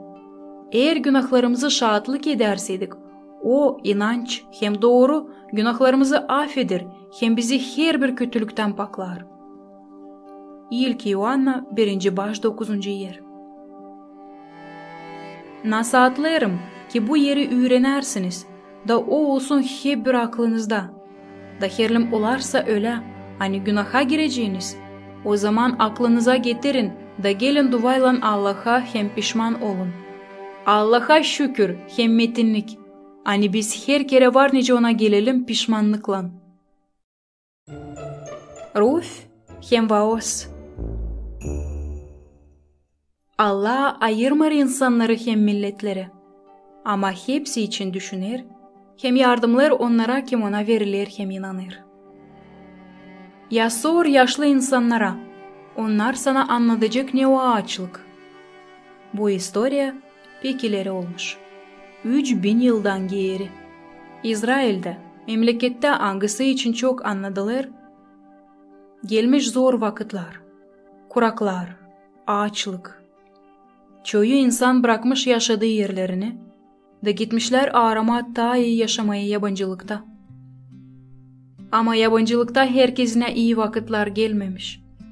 Örnek olarak, Vifleyem'den Muaviye'ye geçtiğinden o memleket İsrail'den öğlen tarafına kalarmış. Bir aile pek ağır yaşarmış. Ailenin babası geçinmiş, 2 evli oğulları da ölmüşler. Geri Vifleyem'e dönmüş sadece ihtiyar ana Noemin, hem gelinlerin biri Ruf. O istemiş yaşama Noemin'in halkından bile hem hizmet etmeye o Allah'a, hangisine hizmet edermiş onun kayınlası. Eve onlar dönmüşler dilenici gibi. Ne yerleri buğdayla ya da yekinden varmış, ne meyve bahçeleri, ne de boş yerleri. Hepsini kaybetmişler. Henüz de biçmek vakıdıymış. Herlim şimdi hiçbir şey hazırlamasın kışa karşı, bütün kış aç kalacaksın. Bu yüzden Ruf kararlamış da gitmiş alemin kırlarına başak toplama. O kır hangisinde Ruf toplarmış yere düşen başakları biçen adamların ardına Vaos'unmuş. Vaos hesap almış genç insanı, işçilerden de öğrenmiş hani o sabıydan da çalışarmış durmamayacak. Vaos'un hoşuna gelmiş bu çalışkan insan. Bırakın ona taze de başak, samırlamış o işçilerine. Hem çağırın onu öğlen yemesine, açan kendiniz de yersiniz. Ertesi günü fukara insan gene gelmiş Vaos'un tarlasına. Da Allah öyle yakıştırmış Vaos'un yüreğini bu yabancı memleketin insanına, hani çağırmış onu kendine öğlenine. Ruf'in Allah'tan korkusunu hem çalışkanlığını pek beğenmiş Vaos. Sevmiş o onu bütün yüreğinden. O kahırlanmış hani Ruf'ta hem Noemin'de olsun hepsi yemelikler hem hazırlıklar kış için.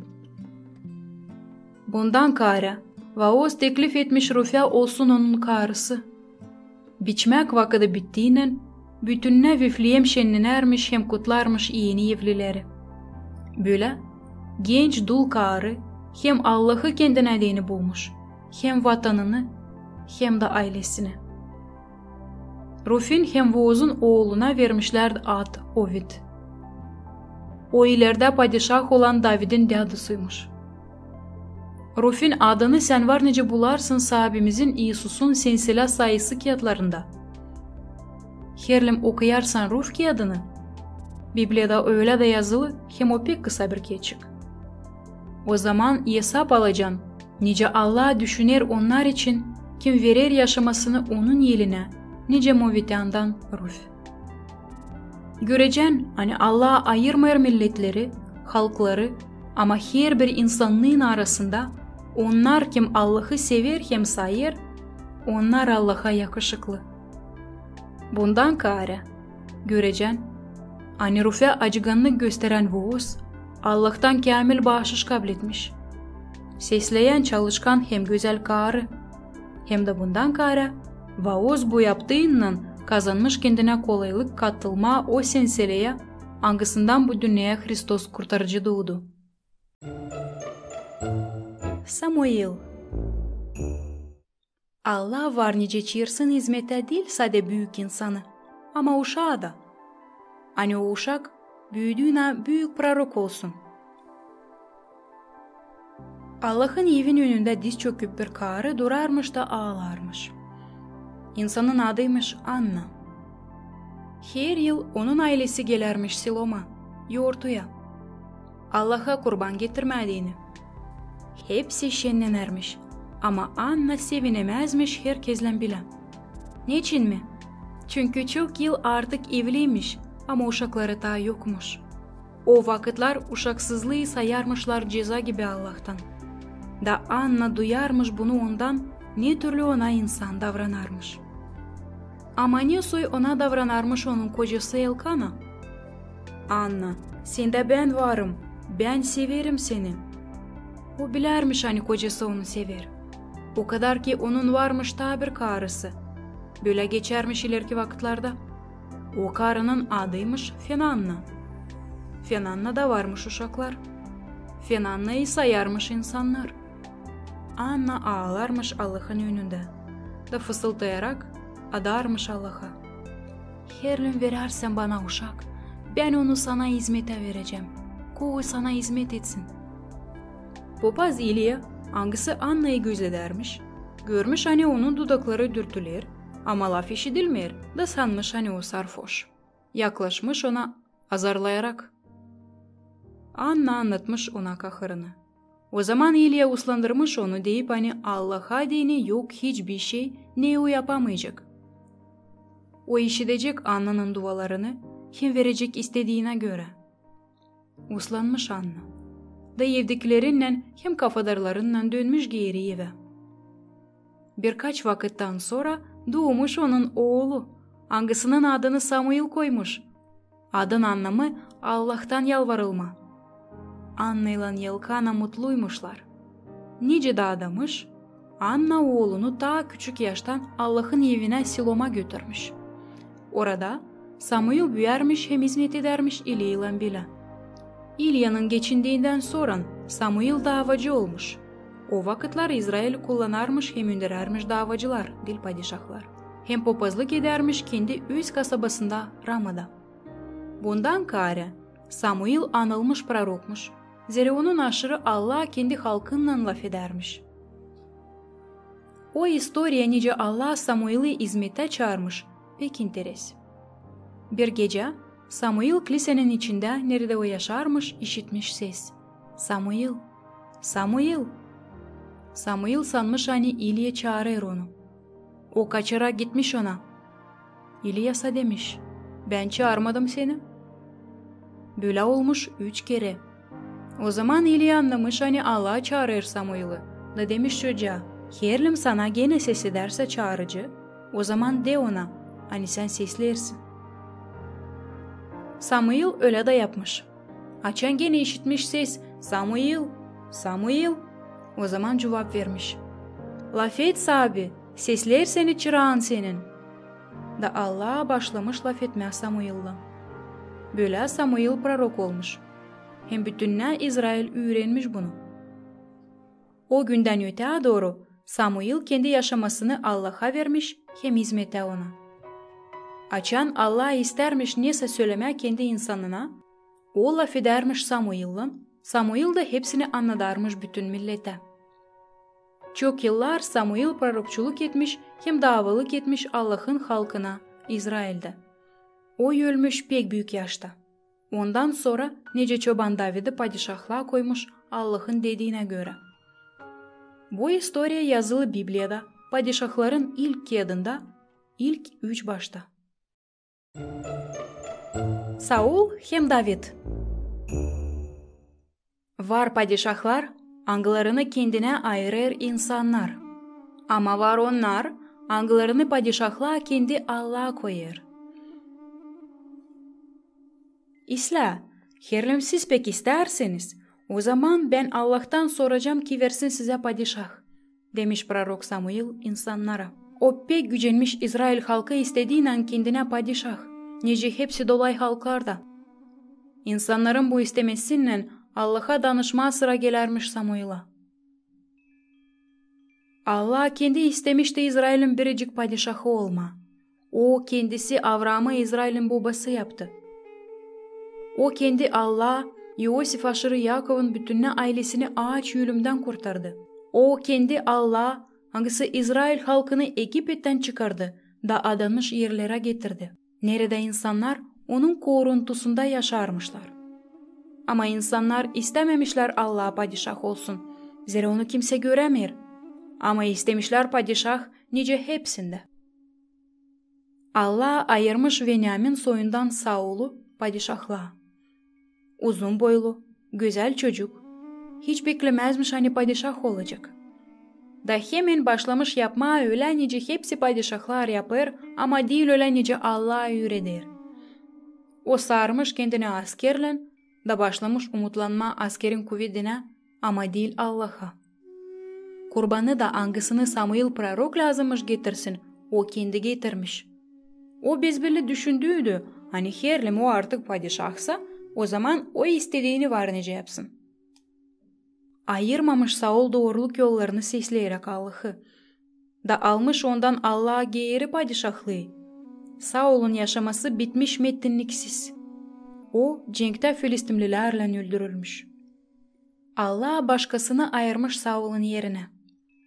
Onun adıymış David. Allah ayırmış çobancıyı, aşağı boylu bir çocuğu, hangisi bütün yürekten severmiş onu. David çok türkü yaratmış, angılar arası metinlermiş Allah'ı.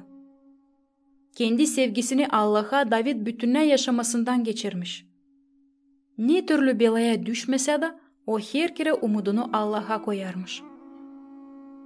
Aklına gelir mi o historia, nece David ensemiş büyük, kavi galafı, hangisi bütününe giyimliymiş silahlara.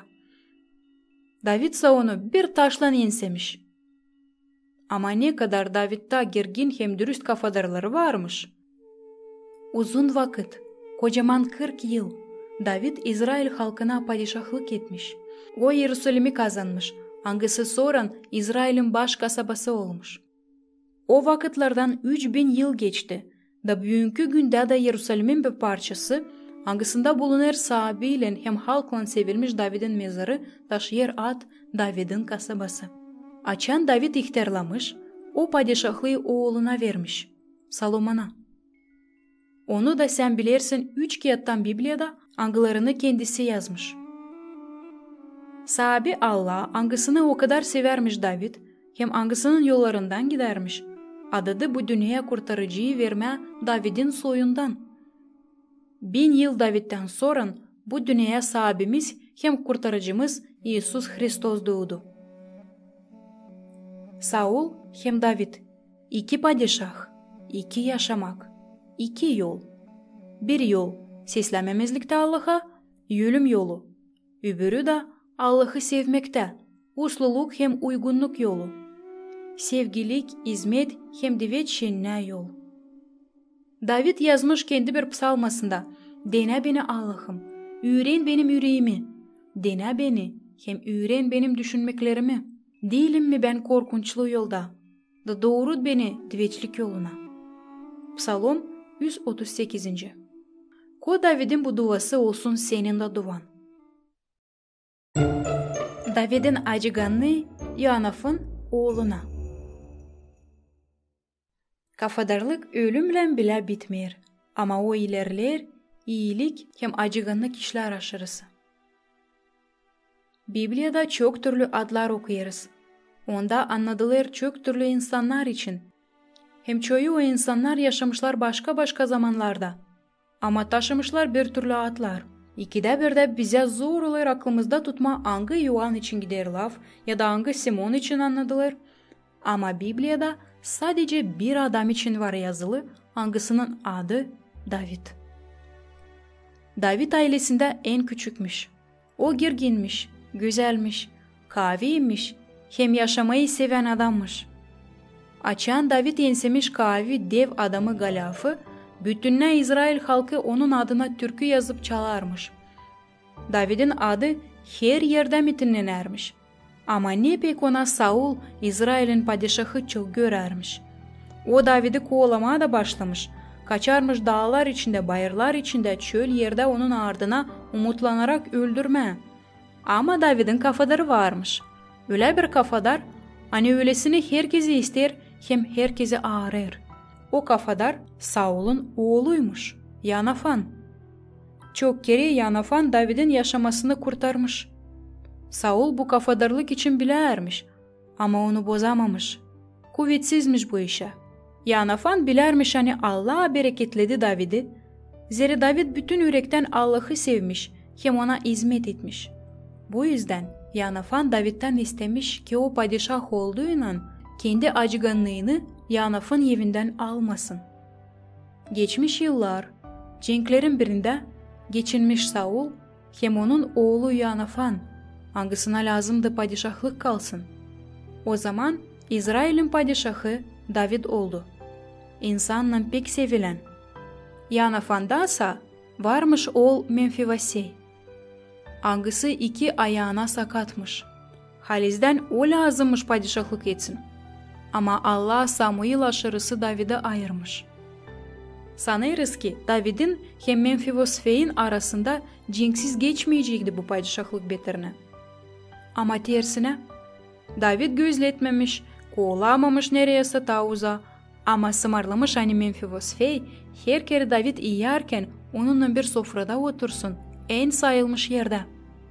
David hiç bakmamış ona, hani kafadarın oğlu iki ayağına da sakat. Onun vakitlerinde bu utançmış, hem sayılarmış Allah'tan ceza. O oturtmuş onu yanına. David'in acıganlığı kafadarının oğluna bitirmiş uzun yılların kavgasını onun hem Saul'un evine arasında. Padişah David için siz var nice öğrenirsiniz daha çok, hem daha iyi tanışarsınız onun yaşamasından, okuyup onun historiasını ilk padişahlık kağıdında 16. başta, hem 3. padişahların kağıdında 3. başta. Bundan kare David'in şiirlerini hem türkülerini okuyabilirsiniz Biblia'nın psaltır kağıdında. Onda var türküler hangisini David daha padişah değilken yazmış. O zamanlar o Saul'dan bayırlar arasında saklanarmış. Okuyarken o türküleri siz şaşılacak bir fikri açıklayacağınız. Siz öğreneceğiniz hani acıganlığa David öğrenmiş sahibi Allah'tan kendinden.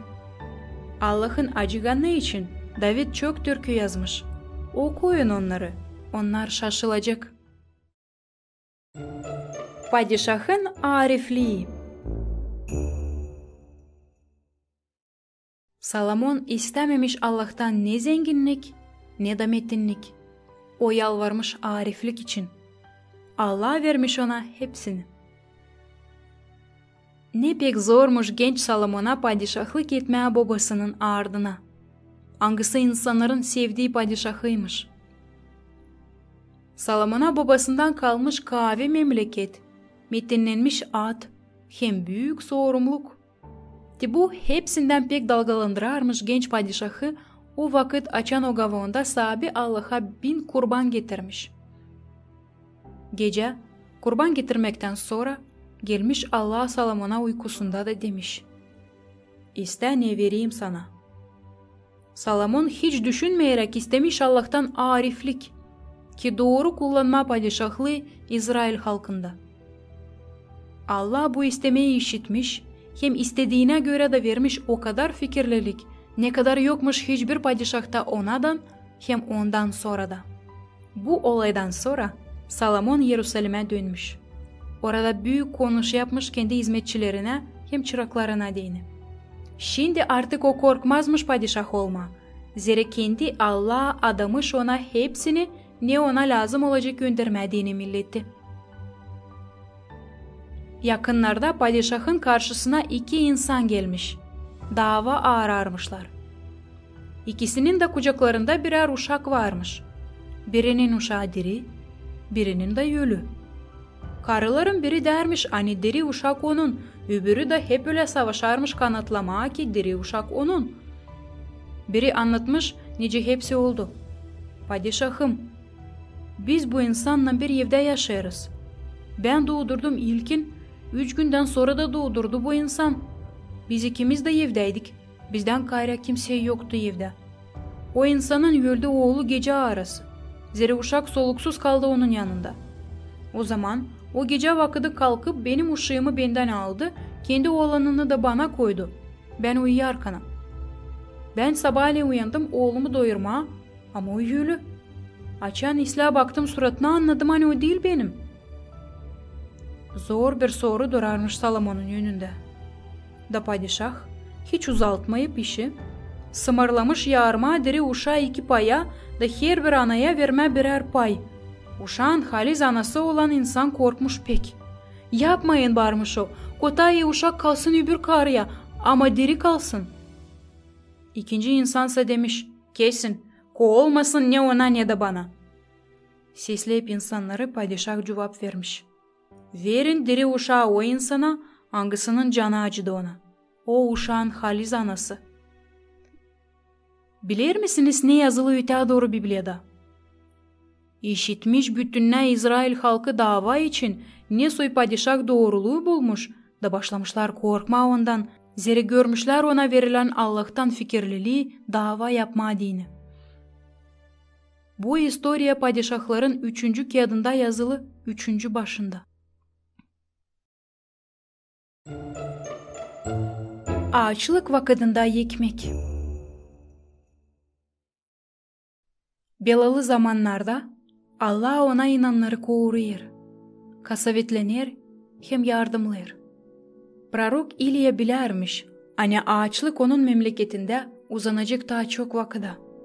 O kendi dua etmişti Allah'a, hani yollamasın İsrail'in yerlerine yağmur, zira insanlar bozulmuşlar hem Allah'ın zakonundan uzaklaşmışlar. Bir zaman açan İlya saklanarmış padişahtan Ahav'tan, onu gargalar doyurarmış, Horav derenin yerinde. Onlar her gün getirermişler birer parça et hem ekmek. Suyu da prorok dereden alarmış. Ama dere kurumuş. O zaman Allah proroku Sarepta'ya yollamış. O bir kasaba deniz boyunda. Doğruda sımarlamış dul karıya hani İlya'yı doyursun.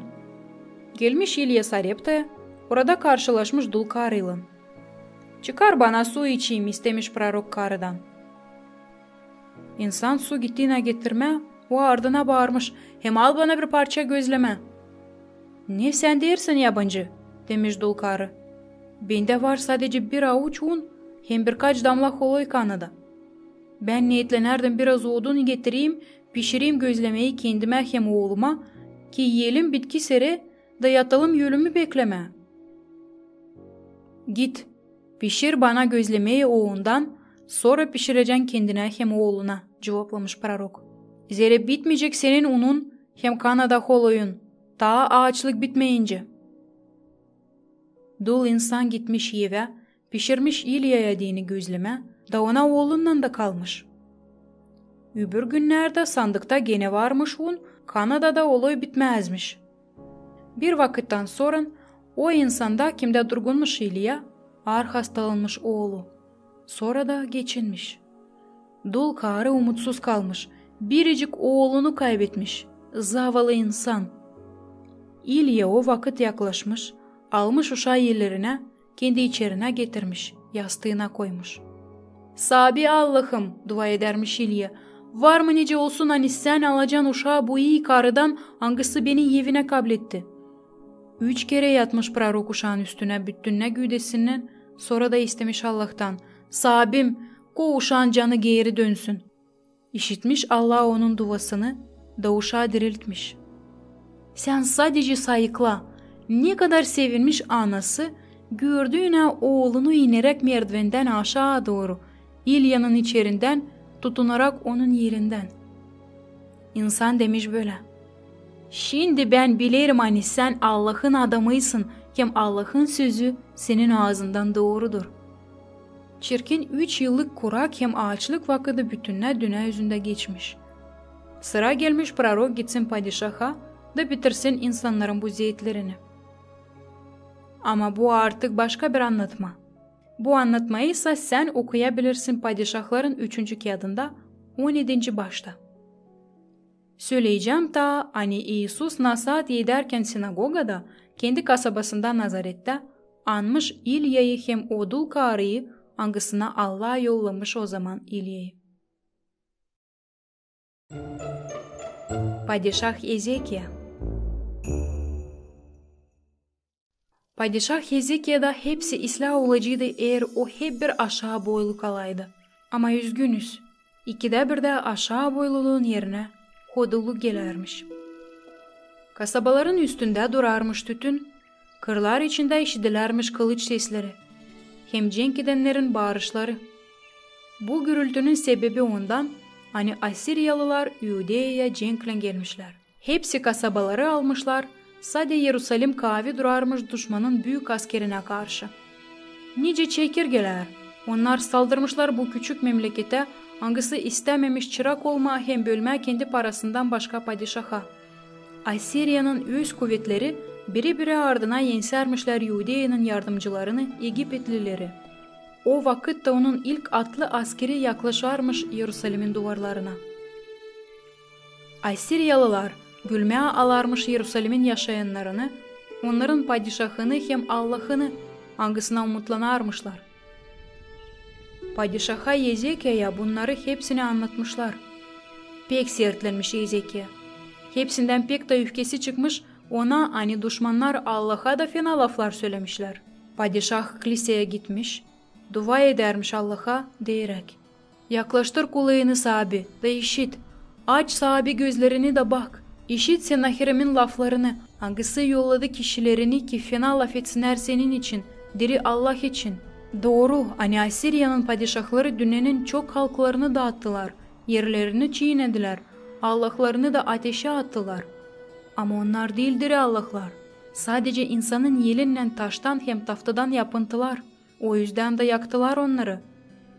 Büyün sahibimiz kurtar bizi onun yelinden, da öğrensin dünyanın hepsi padişahları, hani sen sahibi bir Allah'sın. Ne onun yönünde, ne ondan sonra yokmuş böyle doğru Allah'tan korkan padişah Yerusalim'den nice Hezekiya. Allah padişahın duasını işitmiş. Zira o aşağı boyluluğunu göstermiş Allah'ın önünde, hem Allah'ın metinliği için kahırlanarmış, değil kendi metinliği için. Allah korumuş Yerusalim'i. Bu iş için o İsa'ya prorok aşırısı vermiş nişan, hani gölge padişahın binasının yönünde geri kalacak, ileri gitmeyecek her kere. Daçan Asirya'nın askerleri yaklaşmışlar Almadeni Yerusalim'i de, gecenin bir vakıdı Allah'ın angeli 185 bin askerin canlarını almış. O zaman kaçmış Asiryalılar Yerusalim'den. Pek sevinmiş Hezekiya ama yakınlarda hastalanmış. Hastalanmışsa ondan ki hoduluk yüreğine yerleşmiş. Nice kendi Allah işitti onu da istemesine göre büyük ne hoş yaptı. Gölgeyle nişan verdi. Ama prorok İsa'ya geldi ona haberle hani yakınlarda geçinecek. Hazırlansın. O zaman Hezekiya pişman oldu hodulluğunda, aşağı boylu oldu gene da istedi Allah onun yaşamasını 15 yıla uzaltsın. Daha iyi o hiç istemeseymiş ömrünün uzanması için. İşitmiş Vavilon padişahı Hezekiya'nın hastalığı hem ilaçlanması için da hemen kendi hizmetçilerini bağışışlarla ona yollamış. Hezekiya kabul etmiş onları sevinmelikle da başlamış kabarma onların yönünde zenginliklerinden. Göstermiş onlara silahlarını, altınlarını, gümüşlerini, yapıları. O ne pek hesapsız bir olay. Prorok İsa'ya çabuk söylemiş, hani Hezekiya gene öfkelendirir Allah'ı kendi dikliğinden da haberlemiş, hani Yerusalim dağıtılmış olacak Vavilonlularla onun yaşayanları da esirle alınacak.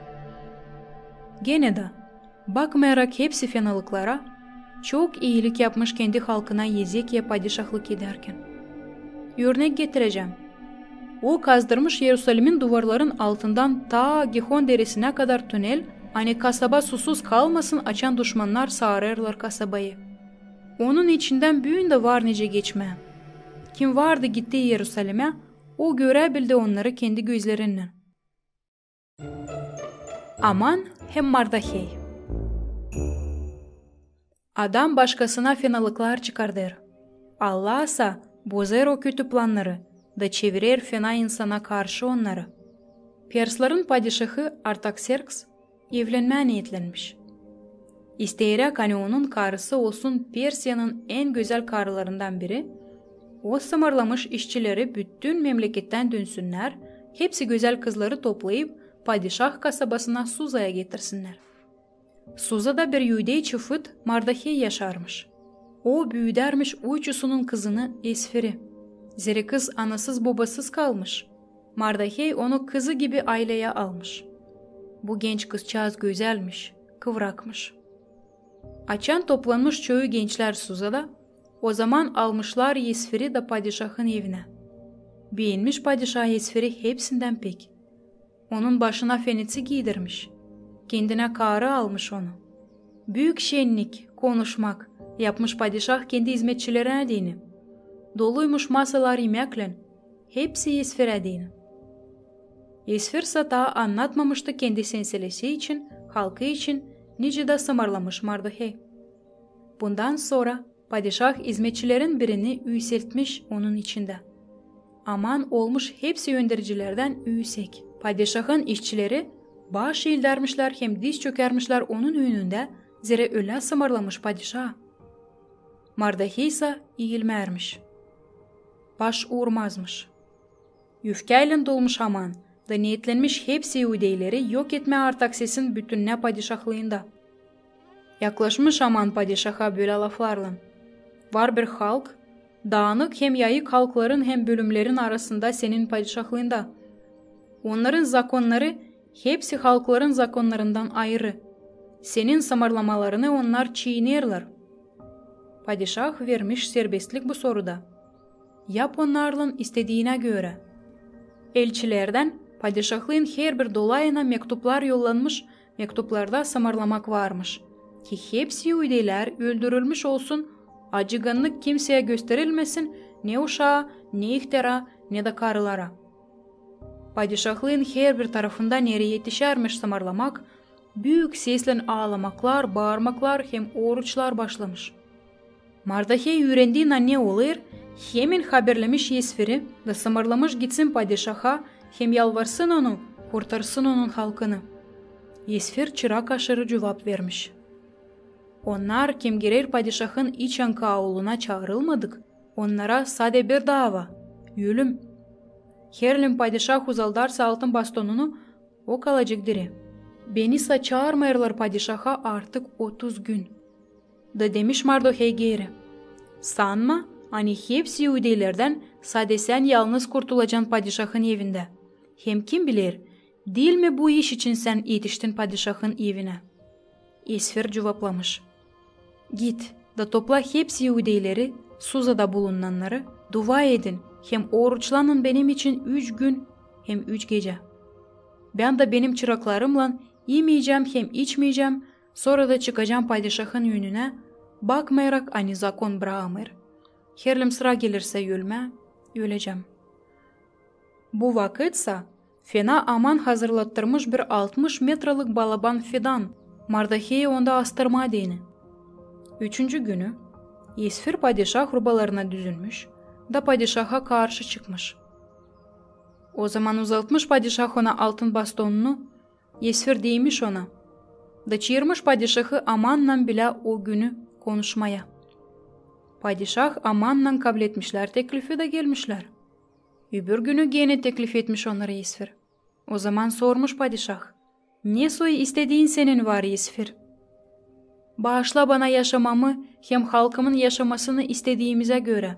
Zira satılmışız biz ben hem halkım ölüme, kayıpla, yok edilmeye. Bu türlü öğrenmiş padişah hani karısı onun çıfıtlardan da anlamış Aman'ın şeytanını yaptıklarını hem istemeklerini. O zaman samarlamış da asmışlar Aman'ı o fidanda, hangisini hazırlamıştı Mardahey'e dini. Çıfıtların kurtulmasını anma dini Mardahey yoğurtu koymuş, onun adı Purim. İsrail'de o bugünkü gün adında kutlanır 14. 15. Mart'ta çıfıt kalenderine göre. Bulunan zakon kağıdı. İsrailliler Allah'tan atılmışlar, kaybetmişler ayos kağıtları, hem kiliseye yolu unutmuşlar. Allah ise bütününe bu vakit onları uzun dayanmakla beklemiş hem korumuş onlara dini zakon kağıdını. Bibliyada var kağıtlar, hangilerin adları Paralipamenon. O kağıtlarda İsrail'in padişahlarının yaşamaları anladılar. Pek iyi kağıtlar hem pek faydalı öğrederler. Örnek getireceğim. Paralipamenon 2. kağıdında 34. 35. başlarında anladılar padişah Iosiya'nın yaşaması için. O ne pek karışık vakitlarmış o zamanlar, açan 8 yaşındaki Iosiya'yı halk ayırmış padişahlığa. O vakitler İsrail'de may biri dua etmezdi Allah'a, zeriçöyu baş eğildermişler yabancı idollara. İnanarmışlar hem gidermişler büyücülere, cadilere, fidanlara baş eğildermişler, şeytana getirermişler kurban. Hepsi kam nice bizim vakitlerdaymış. Iosiya 16 yaşındaymış, açan o Allah'a gelmiş, hem sadece ona hizmet edermiş, hem dua edermiş. Da sımarlamış padişah Iosiya, hepsi taştan idolları yıkma, hem yezme onları.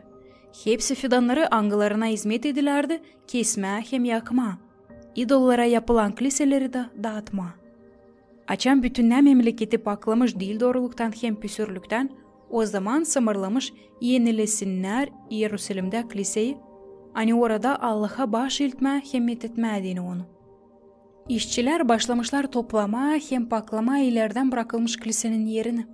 Yeniledermişler onu. Altından sararmışlar duvarları hem direkleri. Kazı yarmışlar, paklarmışlar, yıkarmışlar. Padişah o vakitler tamamlamış 26 yaşını. Kilisede o zaman Helkiye ilk popazmış. Dağçan Helkiye başlamış sandıktan çıkarma gümüşleri yüdeşme dini işçilerle o bulmuş zakon kağıdını. Hangisini Allah vermişti kendi çırağına Moise'ye. Helkiye bulmuş çoktan unutulmuş ayız yazıyı. Zakon kağıdını getirmişler padişaha da başlamışlar ondan okuma. Açan Iosiya işitmiş o lafları, o koparmış sırtında rubalarını, acı ağlarmış, hem pişman olarmış. Hani kimse şimdiyadan onun padişahlığında yaşamamış sahibi Allah'ın kurallarına göre. Sımarlamış o zaman padişah hepsi yaşlı adamlara ki toplansınlar kilisede Yerusalim'de. Orada Iosiya Allah'a adamaklar getirmiş ki İsrail milleti o günden öteye doğru yaşayacak zakon kağıdına göre hangisini kilisede buldular. Hem sımarladı hepsi yaşlı adamlar hem Yerusalim'in hem İsrail'in yaşayanları bu adamayı tamamlasınlar. 8 yaşındaymış Iosiya, açan o padişah olmuş. Da padişahlık etmiş 31 yıl Yerusalim'de hem Allah'ın gözünde doğru yaparmış. Babasının David'in yolundan gidermiş, hem yanlamazmış ne sağa ne de sol tarafa. Yerusalim'in duvarın yenilenmesi. Allah'ta her kere var kendi insanları, angıları ardına insanlara götürebilecekler ki Allah'ın işini hem istediğini yapsınlar. Açan Allah niyetlenir bir şey yapma, o ayırır bu işe dine yakışıklı insanları, hem yerleştirir o insanların yüreğinde istemek o işi yapma dini. Sende olur mu öyle hani sen istersin birine yardımlama ya da dua etme birisi için. Yaparsın o işi de uslanır için. Da sonra çıkar hani Allah'a dini pek önemliymiş ki sen yaparsın o işi. Hep böyle olmuş çok yıllar geri. Açan may bütününe İsrail halkı bulunarmış esirlikte. Yerusalim'de kalan insanlarsa yaşarmışlar yıkık evlerde, kasabada, dağınık dışarı duvarlarla. Suza kasabasında Artaxerxes padişahın yerlerinde yaşarmış adam hangisinin adıymış Nehemia. Ona misafirle gelmiş kardeşi Hanani. Sofrada yerken Nehemia sormuş misafire, nice yaşarlar insanlar Yerusalim'de, nice işler güvenlikle kasabanın içinde. O neyi anlatmış Hanani, pek kahırlandırmış Nehemia'yı. Uzun vakit Nehemia dua edermiş hem oruç tutarmış, gezermiş küsülü hem bulanık. Bütünne onun doğuma yeri kasabası dağınıklıktaymış. Tokatlar yıkıkmış, duvarlar da yıkılıymış. Böyle ağır halda görmüş onu padişah. Lazım söyleyelim, Nehemya padişahın evinde hizmetçiymiş. Sen ne bu kadar küsülüysün? Sormuş padişah. Nice küsülü olmayayım. Açan kasabanın duvarları yıkılı. İnsan da fukarelikte yaşar. Kısa duvadan sonra cevap etmiş Nehemya. Kol ver beni ana tarafıma. Da bırak kasabamı yeniden kaldırayım. Da yakıştırmış Allah padişahın yüreğine. Geçmiş vakit. Da te Nehemya Yerusalim'deymiş. Hepsi dolayların baş adamları ona lazımlı materyalları vermişler. Böyleymiş padişahın sımarlaması. Da iş çeketmiş. May bütünne halk çıkmış işlemeye hem kaldırma dağınık duvarı. Ama varmış karşı duranlar da. Onların adları yazılı Biblia'da. Ama o adları anmayacağız. Onlar hiçbir şey değiştirmediler. Nehemya'nın önderciliğinden hem Allah'ın yardımından kasabanın yaşayanları hep işlermişler hem işlermişler. Bir elinde çekiç, öbüründe de kılıç. Zira düşmanlar hiç uslanamazmışlar hem hep bir habanarmışlar işçilere. Ama kasabanın duvarları yenilenmiş, tokatları asmalara asılmış. Bütünne insan toplanmış Yerusalim'in meydanında seslemediğini Allah'ın lafını, Biblia'yı. Seslen okuyarmış geçi Ezdra. Neyi de insanlar anlayamazmışlar, onlara sonra açıklarmış papazlar. Bütün hafta, her gün sıra vardı. Gelermiş insanlar sesleme Allah'ın lafını. Seslermişler hem ağlarmışlar, seslermişler hem pişmanlanarmışlar. Da Allah iyi sözlemiş halkı, hem vermiş onlara uygunluk hem umut. Prorok hem onun kafadarı. Her adam kendinden atılarsa, hem dürüst hizmet ederse Allah'a, Allah hep bir onunla, hem bırakmayacak hiçbir de olayda. Allah'ın doğruluğunda yok otar, hem hiçbir şey onu sarsılamayacak.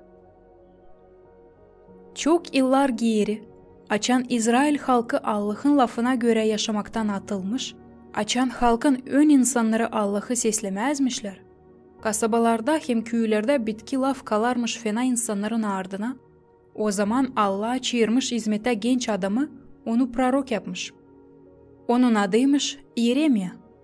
Yeremya sadece 20 yaşındaymış. Açan Allah'a sımarlamış ki o bütünne halkı hem padişahları takazalasın hem sımarlasın ki günahlarından bırakılsınlar. Ben ta gençim, ben becermiyorum laf etmeye, karşı durarmış çocuk. Hem de bütün insanların yönünde, padişahların yönünde laf etme. Korkma, ben seninle olacağım, cevap vermiş ona Allah.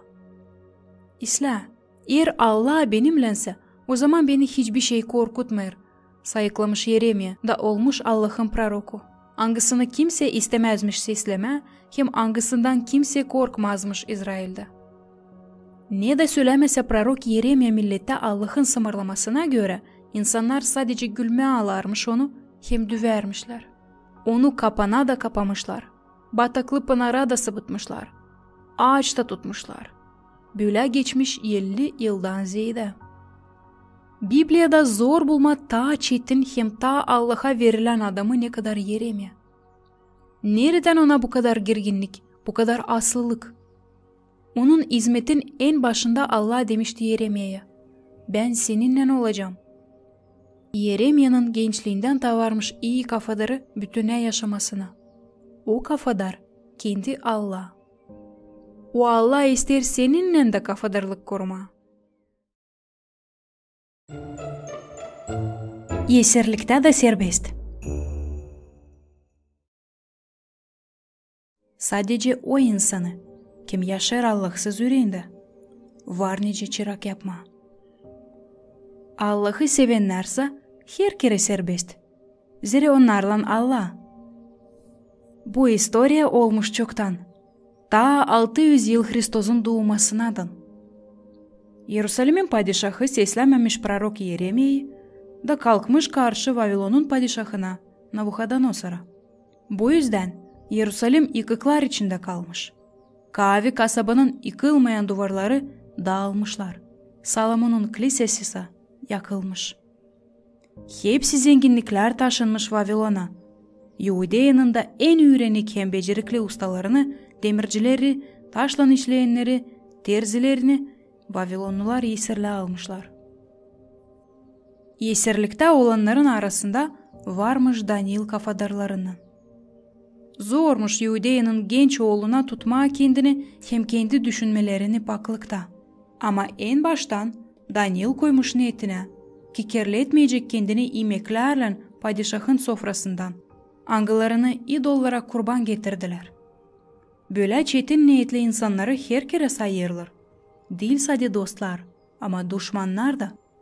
Bundan Daniil kazanmış padişahı koruyan adamların saygısını hem sevgisini. Kendi padişah da görmüş ne kadar Daniil şaşılacak yakın İsrail Allah'ından. Bir kere Nabucodonosor düş görmüş ama kimse onun arif adamlarından ona açıklayamamış o düşün anlamasını. Açan Daniil hepten bir genç çocuk Allah'tan verilen ona fikirlilikle açıklayabilmiş o düşü. O zaman padişah koymuş onu sahibi hepsi arif adamlara o padişahlıkta. Bu türlü esirlikte olan Daniil olmuş yabancı memleketin en önemli adamı. Daniil'a çok gören insanlar köstek koymaya savaşarmışlar. O kadar ki Allah koruyarmış bu genç oğlu. Hiçbir kere Daniil onların şiiretliğine tutulmamış. Ne soyu bunu yapabilmiş? O her kere Allah'ın sımarlamalarına göre kendisini tutarmış. O Biblia'yı isla bilermiş, hem ona göre de yaşarmış. Vavilon'un padişahlarından Nabucodonosor'da hem Valtasar'da Daniil en önemli arif adamıymış. Açan da Vavilon'u yensemiş Persiyalılar, o zaman Persiya'nın padişahı Dari hem onun ardına da padişah Kir, her bir önemli soruda nasihat alarmışlar Daniil'dan, esirlikte bulunan çıfıttan. Oku Daniil prorokun kedini, şaşılacak işler onunla olarmış. Bir kere açan bütününe memlekette varmış kural ki hepsine kime lazım yardım danışsınlar padişaha da ondan kayra hiç kimseye bırakılmazmış danışma. Daniil nice de her kere dua edermiş açık pencerenin önünde Yerusalim tarafına doğru. Onu hesap almışlar. Getirmişler padişahın önüne. Padişah Daniil'i sayarmış. Ama kendi kurallarını hem zakonunu çiğneyemezmiş. Da yollamış onu çirkin ölüme. Daniil'i atmışlar kuyuya, ağaç aslanlar arasına. Erken sabahleyin açan herkesi bekleyiciden kare ta uyuyarmış. Padişah kaçarak gelmiş kuyunun yanına ses ederek, "Daniil, koruyabildi mi seni Allah'ın senin?" Da işitmiş cevap, sağ hem zararsız Daniil'dan. Hangisi Allah'ı metinlermiş. O Allah'ı, hangisi onu korumuş ağaç aslanlardan. Padişah pek sevinmiş hem sımarlamış ki bütünne millet Daniil'in Allah'ını saysın. O Allah'ı hangisi uzun yıllar boyu korumuş kendi prorokunu türlü hatalıklardan hem fenalıklardan. Ama ne olacaktı? Daniil en baştan ta yaşaydı öyle, nice yaşar çoyu. Ama değil nice Biblia'ya üreder. Var nice olsun hani biz onun için hiç bilmeyecektik da. Hem yazmayıcıydı o böyle kamil kiyat, hangisinde kendi Allah yüzlerle yıl ileri gösterir ne vakitlerde doğacak Hristos. O kiyatta var ta çok başka iyi anlatmalar Daniil'in yaşaması için, hangisi esirlikte de serbestmiş. Zira sadece o insanı, kim yaşar Allahsız yüreğinde, onu var nice çırak yapma. Allah'ı sevenlerse, her kere serbest. Zira onlarla Allah. İsus demiş, eğer oğul İsus Hristos sizi boşandırarsa, o zaman akına serbest olacaksınız. Yeni bağlantı.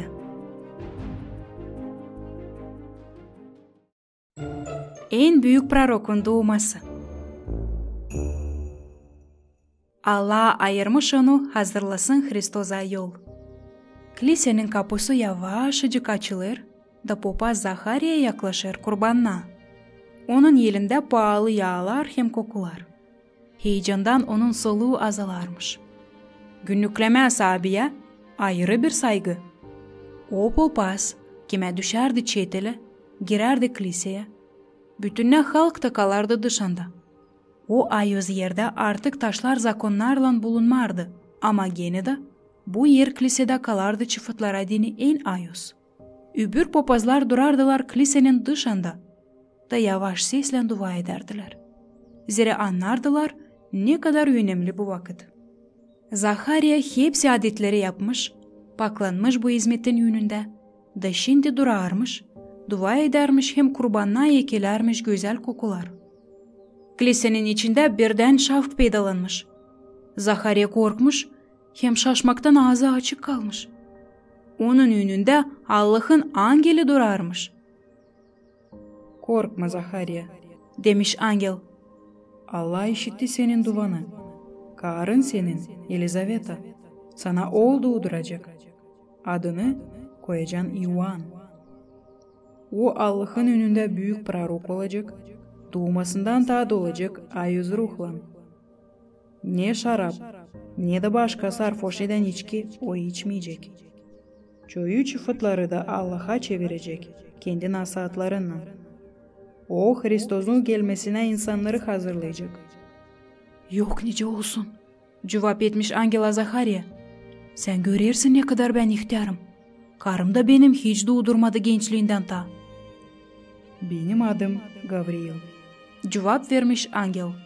"O neyi ben sana söyledim, kendi Allah sana söyler. Hepsi ne işittin tamamlanacak. Te sana nişan hani hepsi ne söyledim aslı. Sen sessiz kalacaksın.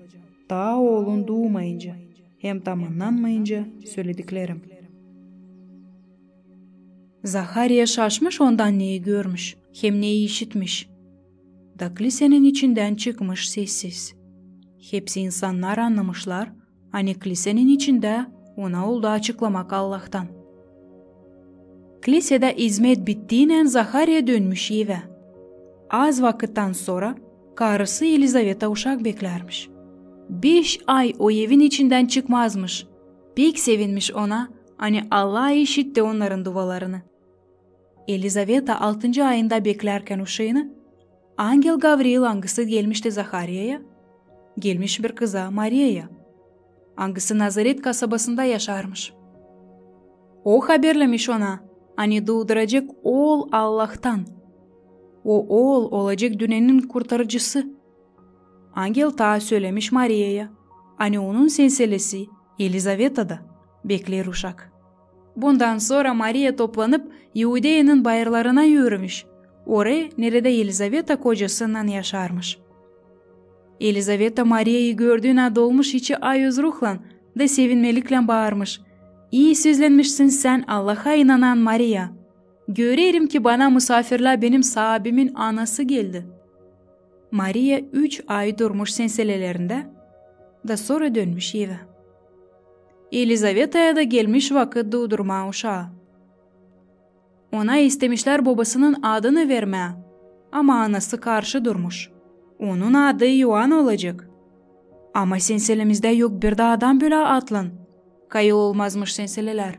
Angısınlar gelmiş uşağı dolaşma hem Zahariya ile Elizaveta'yı kutlama. Zahariya istemiş ki versinler ona bir yazal hem taftacık da orada yazmış. Uşağın adı Yuan. Böyle doğmuş Yuan, angısına büyüdüğüyle dermişler vatiz edici. Onun için Hristos demiş, hani ondan daha büyük prorok hiç yokmuş şimdi adam. Bu anlatmayı var nasıl okuyarsın Luka'dan Evangeliyada ilk başta. Maria hem angel Gavriil. İnsanların canları metinlerdiler Allah'ı. Zira kendi Allah'a ayırdı onu olsun Hristos'un anası. Bu historia hangisini isterim anlatma, yazılı ilk başta Evangeliyada Luka'dan. Bilirim, hani sen kendin de var nice okuyarsın. Ama pek isterim sana kendim onu anladım. O kadar kamil, o kadar şaşılacak. Nazaret'te, kasabada hangisi bulunarmış Galile'de, yaşarmış gencecik kızcağız Maria. O ta evli değilmiş. Ama artık yavkluymuş ustacılıkla zanaatlanan Yosif'le, hep o kasabadan. O David'in soyundanmış, ama pek zengin değilmiş, nice de Maria. Bir kere Maria bulunarken içeride ona gelmiş Angel Gabriel. Onu kendi Allah ona yollamış ki haberlesin ona şaşılacak iş. Angel Maria'ya demiş: Sevin iyi sözlenmiş. Allah seninle. Sen en mutluysun karıların arasında. Sanırsın Maria korktu Angel'dan mı? Korkmadı. O sadece sakındı bu türlü selamdan. Nice öyle Angel değil, hani o hepsi karılardan en mutlu. Allah sadece bunu da düşünerdi bakarak şavklı Angel'a, hangisi odanın ortasında durardı. Da Angel Gabriel demiş ona: Korkma Maria, zira Allah'a sen pek yakışıklısın. Doğduracaksın oğul, adını koyacaksın İsus. Ona Allah'ın oğlu diyecekler.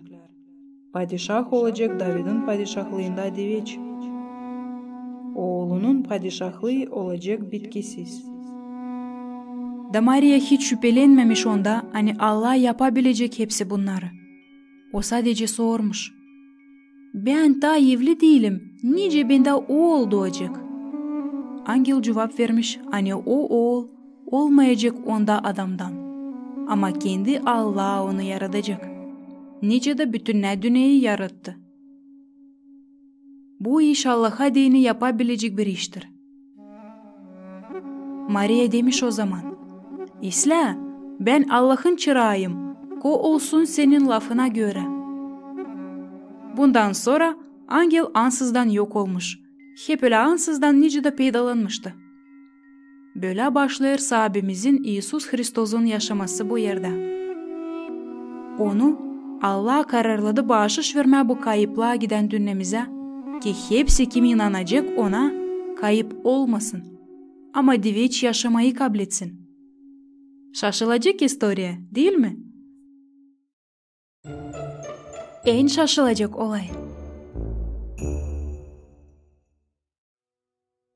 İnsanın doğması özel bir olay. Hem büyük sevinmelik onun yakın olanlarına hem senselesine. O kadar ki Hristos'un doğması o bir olay hangisinin önünde hepsi geçmiş hem gelecek olaylar şavksız kalırlar. Nice mumun ateşi güneşin yanında.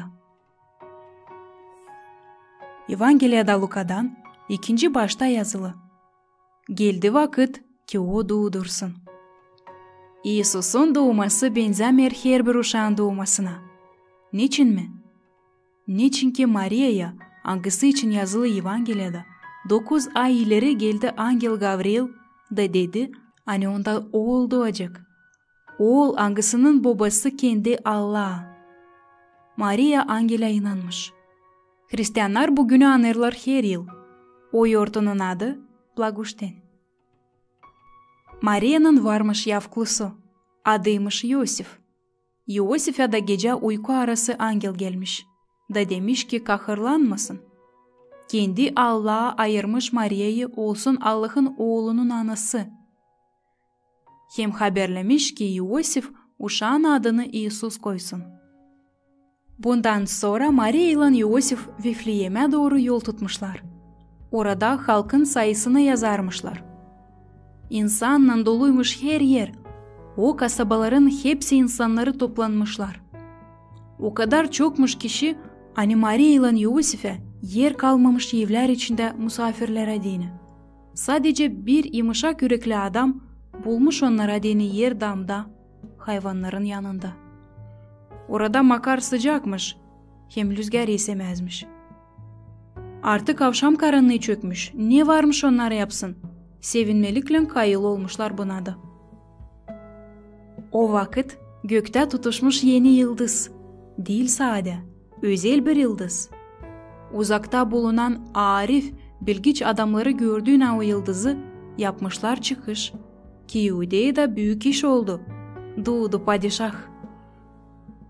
Da yollanmışlar o yıldıza göre, ki o padişaha baş eğitme. Onlar gelince birkaç ay geçmiş, da onlar Hristos'u artık evin içinde görmüşler, dil ahırda adamda. Böyle yazılı Biblia'da, ki bu vakit Vifleyem'in dolaylarında kırda çobanlar koyunları otladarmışlar. Ta Allah'la adanmış dünyanın kurtarıcısı Hristos doğduğundan çobanlara angel gelmiş. Gecenin gökü büyük şafklan dolmuş. Çobanlar pek korkmuşlar. O kadar ki angel sımarlamış korkmasınlar. Da getirmiş iyi haber. Hani Vifleyem'de o gece doğdu dünyanın kurtarıcısı. Allah'ın oğlu. O zaman göklerde çok daha angeller peydalanmışlar. Hepsi onlar şen türküyle doldurmuşlar gökyüzünü. Metinlik Allah'a, üyse göklerde. Yerde usluluk Allah'ı beğendiren insana. Çobanlar bırakıp sürülerini kırda, çabuk yürümüşler Vifleyem'e. Görsünler deni eğini doğan uşacıyı agısı için onlara angel anlattı. Da öyle de var. Ahır içinde doğan uşacıyı görmüşler. Çobanlar anlatmışlar Maria'ya, hani onlara Allah'ın angelleri geldi. Hem bu iyi haberi söylediler. Maria pek sevinmiş, hem o lafları kendi yüreğinde korumuş. Çobanlar başı eğildi uşağa, dönmüşler kendi sürülerine. Sevinermiş onların canları, hani artık geldi bu dünyaya çoktan beklenen kurtarıcı. Ama bu doğmak özelmiş değil, sadece o yüzden ki angeller onun için anlatmışlar, hem hani bilgiç adamları onun için öğrendiler. Ama bu olay özel, zere doğdu Allah'ın oğlu. Kendi Allah geldi dünyamıza, kurtarma dini ölümden hepsi insanları, kim ona inanacak. Dünyanın bu şaşılacak olayını biz anlarız her yıl, da kutlarız birbirimizi Hristos'un doğmasından. Gün doğusundan bilgiç adamları. Hristos'un doğması hesap alındı. Onun için öğrendi insanlar uzak memleketlerden de, gökyüzünde yeni doğan yıldız aşırısı. Yerusalim görünermiş uzaktan. O bulunarmış tepelerde. Çölde yaşayan insanlar şaşarmışlar onun kahve duvarlarına hem kamil yapılarına. O vakitler Yerusalim'in kilisesi sayılarmış dünyanın en güzeli. 2 yıla yakın bulunmuş bilim adamları yolda. Susuz çöller, çirkin kum boranları, haydutlar, bunları hepsini onlar yensemişler. Dati, onların gözlerine açılmış güzel Yerusalim. Siz emin misiniz hani Yudeya'nın padişahı doğdu Yerusalim'de? Sormuş bilgiçlerin biri. Nerede? Cevap vermiş en büyük olan. Kendi padişah Herod'da yaşar Yerusalim'de. Haliz mi? Hani Hristos, dünyanın padişahı doğdu Herod'un güzel yapılarında. Hadi beraber okuyalım ne yazılı bu iş için Evangeliyada Matvey'den. Açan İsus doğdu Yudeya'nın Vifleyem kasabasında, padişah Herod'un vakitinde, geldiler gün doğusundan Yerusalim'e yıldız bilgiçleri. Da dediler. Nerede Yudeylerin padişahı hani doğdu? Zere biz gördük gün doğusunda onun yıldızını, da geldik ona başı iltme. Açan padişah Herod bunu işitti, o kahırlandı. Onunla bile bütün Yerusalim'i kahır bastı. Herod topladı büyük papazları hem bilgiçleri da sordu onlara. Nerede lazım doğsun İsus? Yudeya'nın Vifleyem kasabasında, zere böyle proroktan yazılı, cevap ettiler onlar. Sen Vifleyem, Yudeya'nın yeri, değilsin en küçük Yudeya'nın öndericilerin önünde. Zere senden çıkacak önderici, angısı güdecek benim insanımı, İsrail'i. O zaman Herod yıldız bilgiçlerini saklıdan çağırdı. Da anlayıp vakıdı ne zaman yıldız peydalandı, yolladı onları Vifleyem'e deyip, gidin, da isla arayın uşağı. Açan bulacağınız haberi verin bana da, ki ben de gideyim de ona baş eğildeyim. Onlar padişahı sesleyip gittiler. Yıldız, hani gördüydüler gün doğusunda, yolu göstererdi onlara. Açan yetişti oraya nerede uşak bulunurdu, durgundu. Görüp yıldızı onlar pek sevindiler. Açan onlar girdiler içanına, gördüler uşağı anasından Maria'yla. Yıldız bilgiçleri diz çöktüler de baş eğilttiler ona. Açıp haznalarını bağışladılar ona altın, günlük hem Smirna yayını. Bilgiçlerse Allah'tan haber kabul ettiler düşlerinde ki geri Herod'a dönmesinler, Onlar sesleyip kendi memleketlerine gittiler başka yoldan. İsus'u bulunca hem ona bağış eğildince çok zorluklar bilgiç adamların başına gelmiş. O kadar ki onları durgutmadı hiçbir şey. Belki sana da sıra gelecek çok zorları geçirme. Hristos'u bulma adını. Koy seni hiçbir şey durgutmasın. Kendi İsus Hristos dedi. Arayın da bulacağınız. Onlar Hristos'un teklifine sesergenip ardına gittiler. Binlerle insanlar Hristos'a gelerdiler. İsterdiler görme onu, işitme ya da kabul etme yardım. Bu büyük insan sayısından Hristos kendine 12 öğrenici ayırdı. Apostollar. O dilde hangisinde yazılı yeni bağlantı, Evangeli, Grek dilinde. Bu lafın anlamı elçi. Ne gelir bizim aklımıza açan işi deriz bu lafı. Çetin bakışlı suratlar ikonalardan bize bakan mı, oysa ayöz adamlar şılak suratlarla mı? Ne soydu Hristos'un halis apostolları? Biz öğrenebiliriz yeni bağlantıdan, Biblia'dan. Evangeliyada Luka'dan anladılır, ne soy Hristos hizmete çağırdı bilinmeyen sabit balıkçıları. Onlar oldular İsus'un elçileri. Adamlar, angıları bütününe dünyaya yaydılar haberi kurtulmak için İsus Hristos aşırısı. Nerede de peydalanmasa İsus Hristos, her yerde toplanarmış sayısız halk, havez onu sesleme. Bir kere Hristos Genisaret gölün kenarında üğredermiş insanlığı. Kenar boyunda 2 kayık durarmış. Hem 2 balıkçı adam düzermiş plasaları. Simon hem kardeşi Andrei.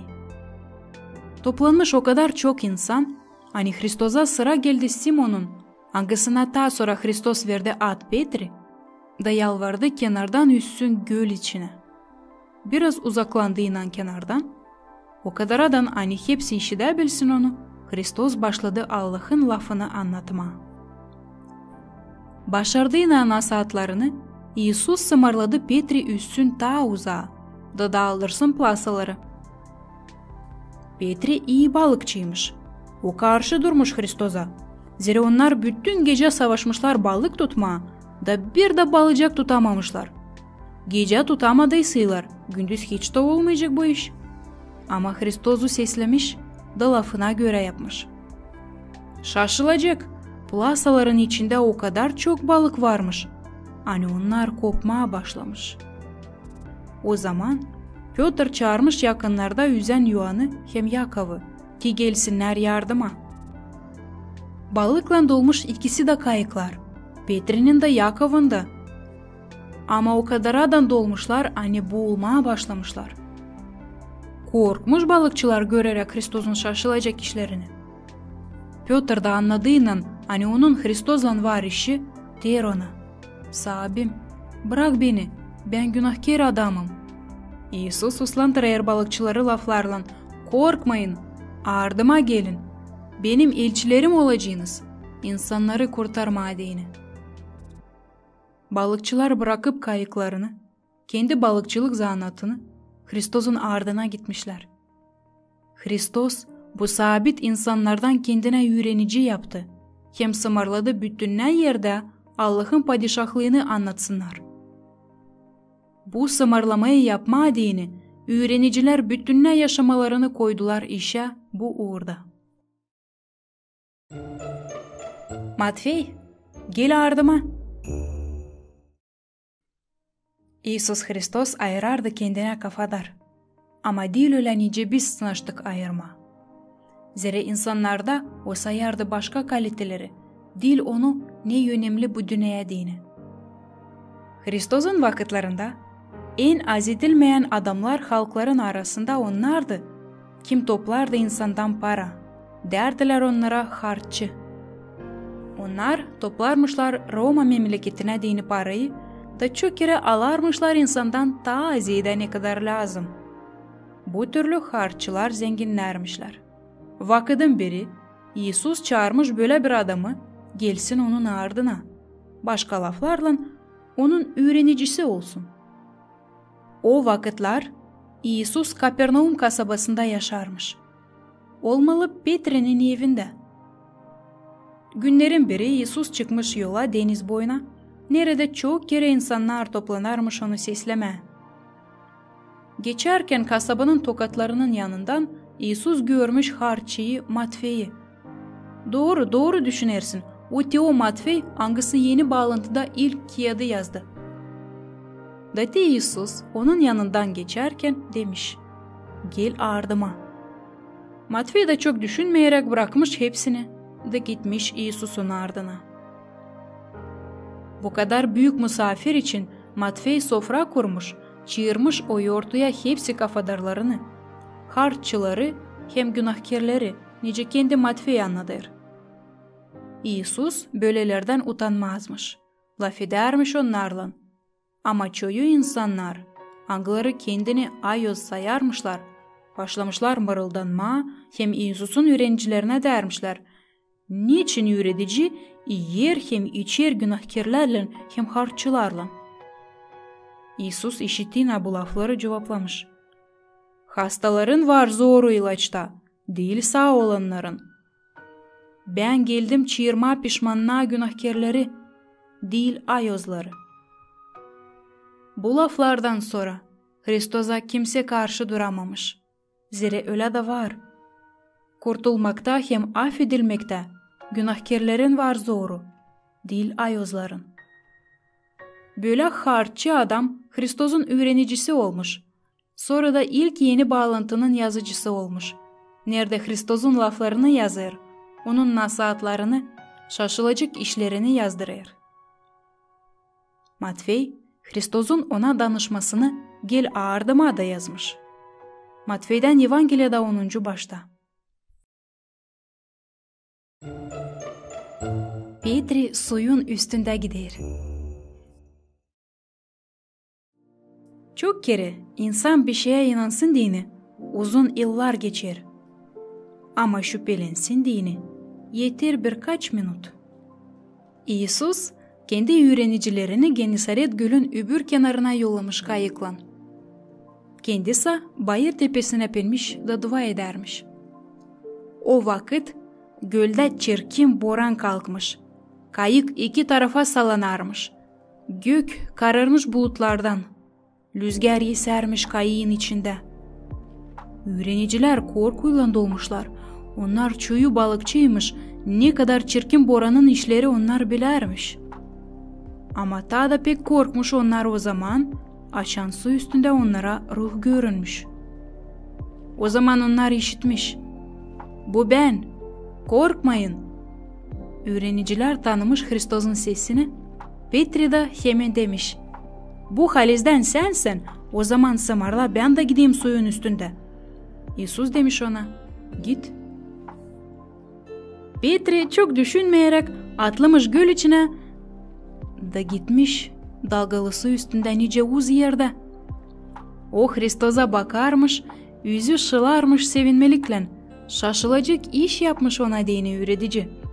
Ama ta baktığıyla aşağı suya, onun üstüne gelen büyük dalgaya Petri şüpheye girmiş, korkmuş hani ilerleyemeyecek öteye doğru. Da dağılmış suyun içine. Sahibim kurtar! Ses etmiş o Hristos'a. İsus elini uzalttı Petri'ye. Destekledi. Yardım etti kayık içine girme. Ta girdiğine kayık içine nice yazar Matvey yeni bağlantıda boran uslanmış. Hristos da dönerek Petri'ye sormuş. Az inanlı, sen niçin şüphelendin? Utanmış Petri. Apostollarsa sarıp Hristos'u dozdulay, baş iltmişler diyerek, sen halizden Allah'ın oğlu. Bu istoriya Matvey'in kağıdında 14. başta yazılı. O öğretir bizi İsus'a inanma, güvenme yaşamanın her bir olaylarında, da şüphelenmeme, hani yardımlamayacak. Allah sever bizi, hem ister inanalım ona. Asker hem onun çırağı. O adamın inanı o kadar adan kavi, hani kendi İsus şaşmış. Roma'nın askerliğinde bir ofitser varmış. Hangisi 100 askeri gönderermiş. Onun kendi çırağı da varmış. Onu severmiş hem sayarmış. Bir günü o çırak hastalanmış. Kahıra girmiş ofitser. Acaba kime danışsın? Dinsizlerin büyücülerine mi? Onlara yok inan. O Hristos'a danışmış. Öğrenmiş hani Hristos yakınlarda halka nasihat verir da yollamış kafadarlarının birini gitsin da yalvarsın Yesus'u ilaçlasın çırağı. Kasabanın hepsi ön insanları yalvararmışlar Hristos'u. Çünkü bu Romalı ofitser herkesi gibi dinsizlerin inanında değilmiş. O Allah'ı severmiş. Allah'tan korkusu varmış. Hem çıfıtlara iyi davranarmış. İsus kendini çok yalvartmamış. Biliriz, hani o havezle yardım ederdi hastalara, zorda bulunan insanlara. Yolda bulunarken, ofitserin kafadarları Hristos'u karşılarlar da askercinin sımarlamasını anladırlar. Söyleyin, hani ben bir şey değilim, bir şey yetmeyerim. Hristos nasıl girecek benim evime? O zahmet etmesin bana gelme. Sadece bir laf söylesin. Da ilaçlanacak benim hizmetçim. Sere beni de benim çıraklarım sesler. Ne söylerim yaparlar. Hristos sadece sımarlasın. Da ilaçlanacak benim çırağım. Pek şaşmış Hristos askercinin inanına. Bu kadaradan kahve inan karşılamamış o hiçbirinde kim onun hepsi nasihatlarını seslermiş. Hem miraslarını görermiş. O zaman o sımarlamış da askercinin çırağı ilaçlanmış. Kendi askercinin inanı da daha da kahvelenmiş. Şimdi o bile ermiş. Hani Yesus o kadar büyük. Hani insanlar bunu hiç sayıklayamayarlar. Bu şaşılacak ilaçlanmak için okuyabilirsin Evangeliyada Luka'dan 7. başta.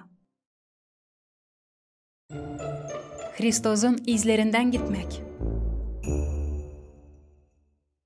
Öğreniciler sevinermiş, hani şeytanın angelleri de onları sesler. O kadar ki Hristos onlara açıkladı. Hani bu iyi işlerden kâre var daha önemli işler. Onlara lazım sevinme. Hristos'un öğrenicileri sabit adamlarmış. Daha çoğu balıkçı. O kadar ki sabitmiş onlar sadece Hristos'la karşı gelince. Hangisi kendi yeri hem gökü yarattı. Sadece düşün. Onlar öğrenermişler nasihat etme ondan kim kendi lafıyla dünyayı yarattı. Yaşamak verdi hayvanlara hem insanlara. Dünyanın kurallarını verdi. Okuyarak Evangeliyi çok kere göreriz onun büyük kuvvetini. Boranı uslandırdı, Lazar'ı ölüden diriltti, hastaları ilaçlardı. Böyle kahve üreticiyle apostollar 3 yıl yaşadılar. Ondan öğrendiler Allah'ın padişahlığı için. Nasihat etmeyi öğrendiler. Açan öğreniciler bir şeyler öğrendiler, hem becererdiler. Hristos yolladı onları 12 öğrenicisini nasihat etsinler Allah'ın padişahlığı için. Yola bir şey almayın. Ne sopa, ne canta, ne ekmek, ne gümüş sımarlamış o onlara. İsus bilermiş. Hani onlar karşı gelecek insanlarla angıları havezle sesleyecek hem inanacak.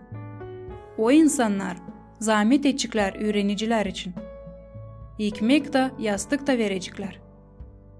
Ama karşı gelecek öleler de angıları bütününe küyülen onları kabul etmeyecek. Angı köyde sizi kabul etmeyecekler, çıkın oradan da silkin o köyün tozlarını ayaklarınızdan. Yollayarak öğrenicilerini, İsus onlara hastalıkları ilaçlama dini kuvvet verdi. Öğreniciler yollandı.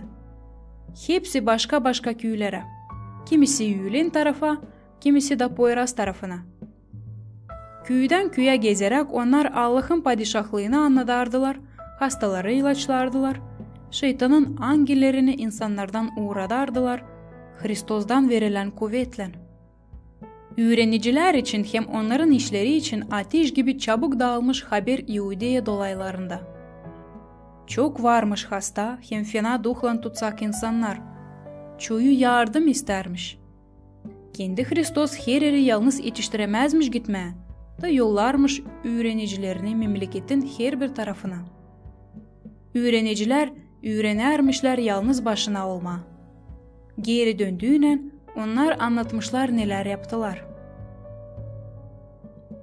Biraz vakitten sonra İsus ayırmış ta 70 öğrenici, onları da yollamış o kasabalara, angılarına kendisi istemiş gitmeye ta sonra. Öğreniciler lazımmış hazırlasın insanların yüreklerini Hristos'un gelmesine diyene. Az vakitten sonra toplanmış bu öğreniciler de büyük sevinmelikle anladarmışlar. Öğretici dermiş onlar. O kadar kamildi. Biz çoyuna yardımladık. Çoyu ilaçlandı. Fena duhlar da bizi seslerdi. Ama İsus dedi onlara. Hani bundan daha çok sevinsinler ona ki adları Diveçkiya'da yazıldı göklerde. Başka laflarla dediğinen peki hani onlar iyilik hem şaşılacak işler yaparlar. Ama daha iyi hem daha önemli o kim onlar var halizden. Bugün de öyle. Pek iyi olma inancı, hizmet etme Allah'a ama daha da iyi Hristos'un öğrenicisi olma, onunla laf etme, hem gökteki yaşamak kağıdında yazılı olma. Bunları Evangeliada Luka'dan 9. başta okuyabilirsin. Akşam sofrası Simon'un evinde. Çağrılmadık misafir hem doğru evin sahibisine iyi nasihat. Öğretici, ses etmiş İsus'a Fariseylerin biri. Geleceksin mi bana akşam yemeğine? Benim kafadarlarım seninle görüşmeye isterler. İsus kayıl oldu. Da onlar bile Simon'un evine yollandılar. Öyleymiş o Fariseyin adı. İsus'u teklif etmişler otursun alçak sofranın önünde, onun dolayında da ardılıp dirseklerine oturmuş misafirler. Onların arasında bir de karı yokmuş. O vakitin kulturasına göre adamların konuşlarına karıları kol vermezmişler. Akşam yemesi başlamış. Simon'un kafadarları çok işitmişler İsus için. Hem şimdi onlarda varmış çok soruş ona. Yumuşak akşam şafkınla dolu içer, yavaş laf etmekler, hizmetçi kaçın her iki tarafa getirerek yemekleri. Da birden hepsi susar. Simon kaldırır bakışını, da daptur gelir. Onun ardına da hepsi misafirler bakışlarını açık kapıya atarlar. Kapıda durur karı. Onu dil zor tanıma. Dil sadece Simon. Bütününe kasaba bilir ne kadar çirkin yaşamak o götürür. Ne yüzden o girdi bu saygılı adamın evine? İsus da tanıdı bu insanı. 2 gün geri o Hristos'un nasihatlarını sesleyen insanların arasında bulunardı. O da işitti Hristos'un laflarını Allah'ın sevgisi için yanlış yoldan giden insanlara. İsus bilerdi. Hani Allah'a affetti onun eski günahla dolu yaşamasını. Büyünse o geldi Simon'un evine, daha bir kere Hristos'u görmediğini, hem ona bir bağışış getirdi. Hizmetçiler şaşbeş kalıp bilmezdiler ne yapsınlar. Simon daha da pek dürerdi kaşlarını görerek misafirlerin üzerinde şaşmayı. Bu vakitse karı girdi içeri, durgundu İsus'un yanında. O sessiz ağlardı. Yaşları damlardı Hristos'un ayaklarına. O da eğilip o yaşları uzun saçlarından silerdi. O ya ağlardı pişmanlıktan kendi çirkin yaşaması için ya da sevinmelikten. Hani günahları affedildi. Neden de o ağlamasa onun yaşları göstererdi sevgiyi Allah'a. Karının yerlerinde vardı pahalı, güzel kokan yağ ile dolu küp. Olabilir, hani o küp insanın bütününe zenginliğiydi. Hepsi o yağı o döktü Hristos'un ayaklarına. Simon pek öfkelenmiş. Eğer o halizden prorok olaydı, o bileceğiydi ne soykarı ona yaklaştı, düşündü o. İsus döndü ona. Simon, dedi o, ben sana isterim bir şey söyleme. İsla, cevap verir Simon. Söyle öğreticim. Bir adama borçluymuş 2 adam. Birisinin borcu çok para sayısı, öbürünün ise az. Ama ikisi de borçlarını çeviremezmişler. Da o yüzden affetmiş onları. Parayı geri istememiş. Nice düşünersin Simon? Bu borçlu olanların hangisi daha pek sevdi onu? Sanırım ki o hangisi daha çok borçluydu. Doğru, dedi Hristos. Da açıkladı Simon'a, hani bu insandı. Yağladı onun ayaklarını göstererek bundan kendi sevgiliğini. Onun büyük sevgisi gösterir, hani onun çok günahları affedildi. Ama kime az affedildi, onlar az da severler. Sonra İsus danıştı insana. Senin günahların affedildi. Simon hem kafadarları bakındılar birbirine, düşünerek. Kim o? Hani günahları da affedebilir. İsus ise gene danıştı insana, hangisi niyetlener de çıkma içeriden, da dedi. İnanın senin kurtardı seni. Uygunlukla git. Vifanya'dan Maria. İsus gene açıklar ne bu yaşamakta önemli, ne de boş kaçınmak. Evangeliyi sifte açtığıyla görersin zor, anlaşılmayan lafları, anglarını sade insanlar anlayamayırlar. Ama ta okuduğuyla birkaç sayfa, yemin olarsın hani Evangeliye dolu şaşılacak kamil anlatmalarla İsus Hristos'un hem onun öğrenicilerin yaşamalarından. Hristos'un nasihatları da çok gerek kısa, kolay anlaşılan anlatmalar. Çoğu insanlar beğenermiş Hristos'u sesleme. Kimer kere onun dolayında toplanarmış binlerle kişi, isteyerek işitme bir şey önemli. Ama varmış onlar da kim az etmezmiş Hristos'un sözlerinden. Niçin? Sanırım o yüzden. Hani onlar kendilerini tanıyardılar onun laflarında, anlardılar hani onların fena işleri için anladır Hristos. Sen ne duyarsın açan okuyarsın Hristos'un laflarını? Var bir kısa historia insan için, hangisi Hristos'u pek severmiş sesleme. Adı onun Maria. O anlatmayı Evangeliada Luka'dan 10. başın bitkisinde var nasıl okuyarsınız.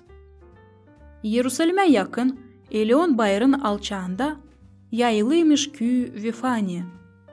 O köyde bir ailede yaşarmış 2 kız kardeş hem kardeş. Kardeşin adı Lazar. Onu İsus ölüden diriltti. Ama bu başka historia. Kız kardeşlerin adıysa Maria hem Marfa. Açan İsus öğrenicilerinle Yerusalim'e gelermiş, o kalarmış bu ailede geceleme. Geçelim anlatmamıza. Akşam. Ortalık dolu çiçek kokusundan hem tütün kokusundan kotlandan. Öğreniciler, olmalı Hristos da acıktılar. Güneş göbeğinde 2 saatlik yoldan sonra en çok beklenen istemek, yıkama serin suda ayaklarını tozdan, hem rahatlanma uslu yavaş laf ederek kafadarların arasında. Marfa kaçınır 2 tarafa. Bu kadar saygılı misafirler seyrek geçer onun kapısından. Acaba yetişir mi peynir? Meyveler yıkanmış mı? Sofra konuldu mu? Hamur yoğrulu mu? Nerede Maria? Maria ise bu vakit Hristos'un ayak ucunda oturur. Onun şaşılacak nasihatlarını sesler. Hristos'u seslemekten var mı bir şey daha önemli bu yerde? Belli bir şey. Hani Marfa gördüğüyle Maria'yı işsiz, gücendi. O Hristos'a yaklaştı, yalvardı danışsın Maria'ya. Da sımırlasın ona ki katılsın işe, hazırlasın yemek. İsus ise Marfa'ya der. Marfa, Marfa, sen kaçınırsın hem kasavetlenirsin çok iş için. Ama sade bir lazım. Maria ise iyi tarafı ayırdı. Da o ondan alınmayacak. Olabilir hani Marfa bıraktı hepsi işlerini, sade yoğurup hamuru, oturdu dostların yanına. Da seslerdi bile Hristos'u. Ateşte ise pişerdi gözlemeler, doz dolay dağlardı taze ekmek kokusu. Hristos kafadarların dolayında dua etti hem pay etti ekmeği hepsine. O zaman Marfa kabul ettiğine tatlı ekmeği anladı. Hani Hristos'la laf etme, hem yemeğe pak ekmek, ta iyi, ne kadar kaçınmaklar, hem zengin dolu sofralar. Oturdu dostların yanına, da seslerdi bile Hristos'u. Ateşte ise pişerdi gözlemeler, doz dolay dağlardı taze ekmek kokusu. Hristos kafadarların dolayında dua etti hem pay etti ekmeği hepsine. O zaman Marfa kabul ettiğine tatlı ekmeği anladı. Hani Hristos'la laf etme, hem yemeğe pak ekmek, ta iyi, ne kadar kaçınmaklar, hem zengin dolu sofralar. Magadan kasabasından Maria. Bu değil yanlış. Yeni bağlantıda anladılar insan için Magadan kasabasından. Sen sanırsın bu bir yanlışlık mı? Bu aslı. O kadar ki laf gider değil Sibir'in Poyraz tarafında bulunan kasaba için. İsrail'de var küçük kasaba, adı onun Magdala. Başka adı da Magadan. Bu anlatma da o kasabadan bir insan için. İnsanın adı Maria Magdalena. Başka lafla Maria Magdala'dan. Ne zamansa Maria şeytanın yollarına düşen belalı, kahırlı bir insanmış. Ne türlü bu olmuş bilinmiyor. Belki Maria büyücüydü. Belki insanların geleceğini tanımaya savaşardı.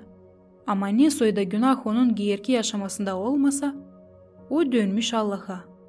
Hristos onu kurtarmış fena duhlardan. Büyük sevinmelikle dolmuş Maria, kurtulmasından sonra. Da katılıp insanlara İsus'un anasından bile yardımlarmış Hristos'a hem apostollara onların her günkü yaşamalarında. Hristos'un çok şaşılacak işlerini o görmüş, çok nasihatlarını işitmiş. O olmuş şahat olaya nice Hristos Yerusalim'e girdi, insanlar onu şen karşıladı laflarla. Asanna David'in oğluna. Onun yolunu da yürüttüler rubalarla hem palma dallarından. Bundan kare o oldu şahat dünyanın en çirkin olayına. Hristos'un kruçada gerilmesine hem ölümüne.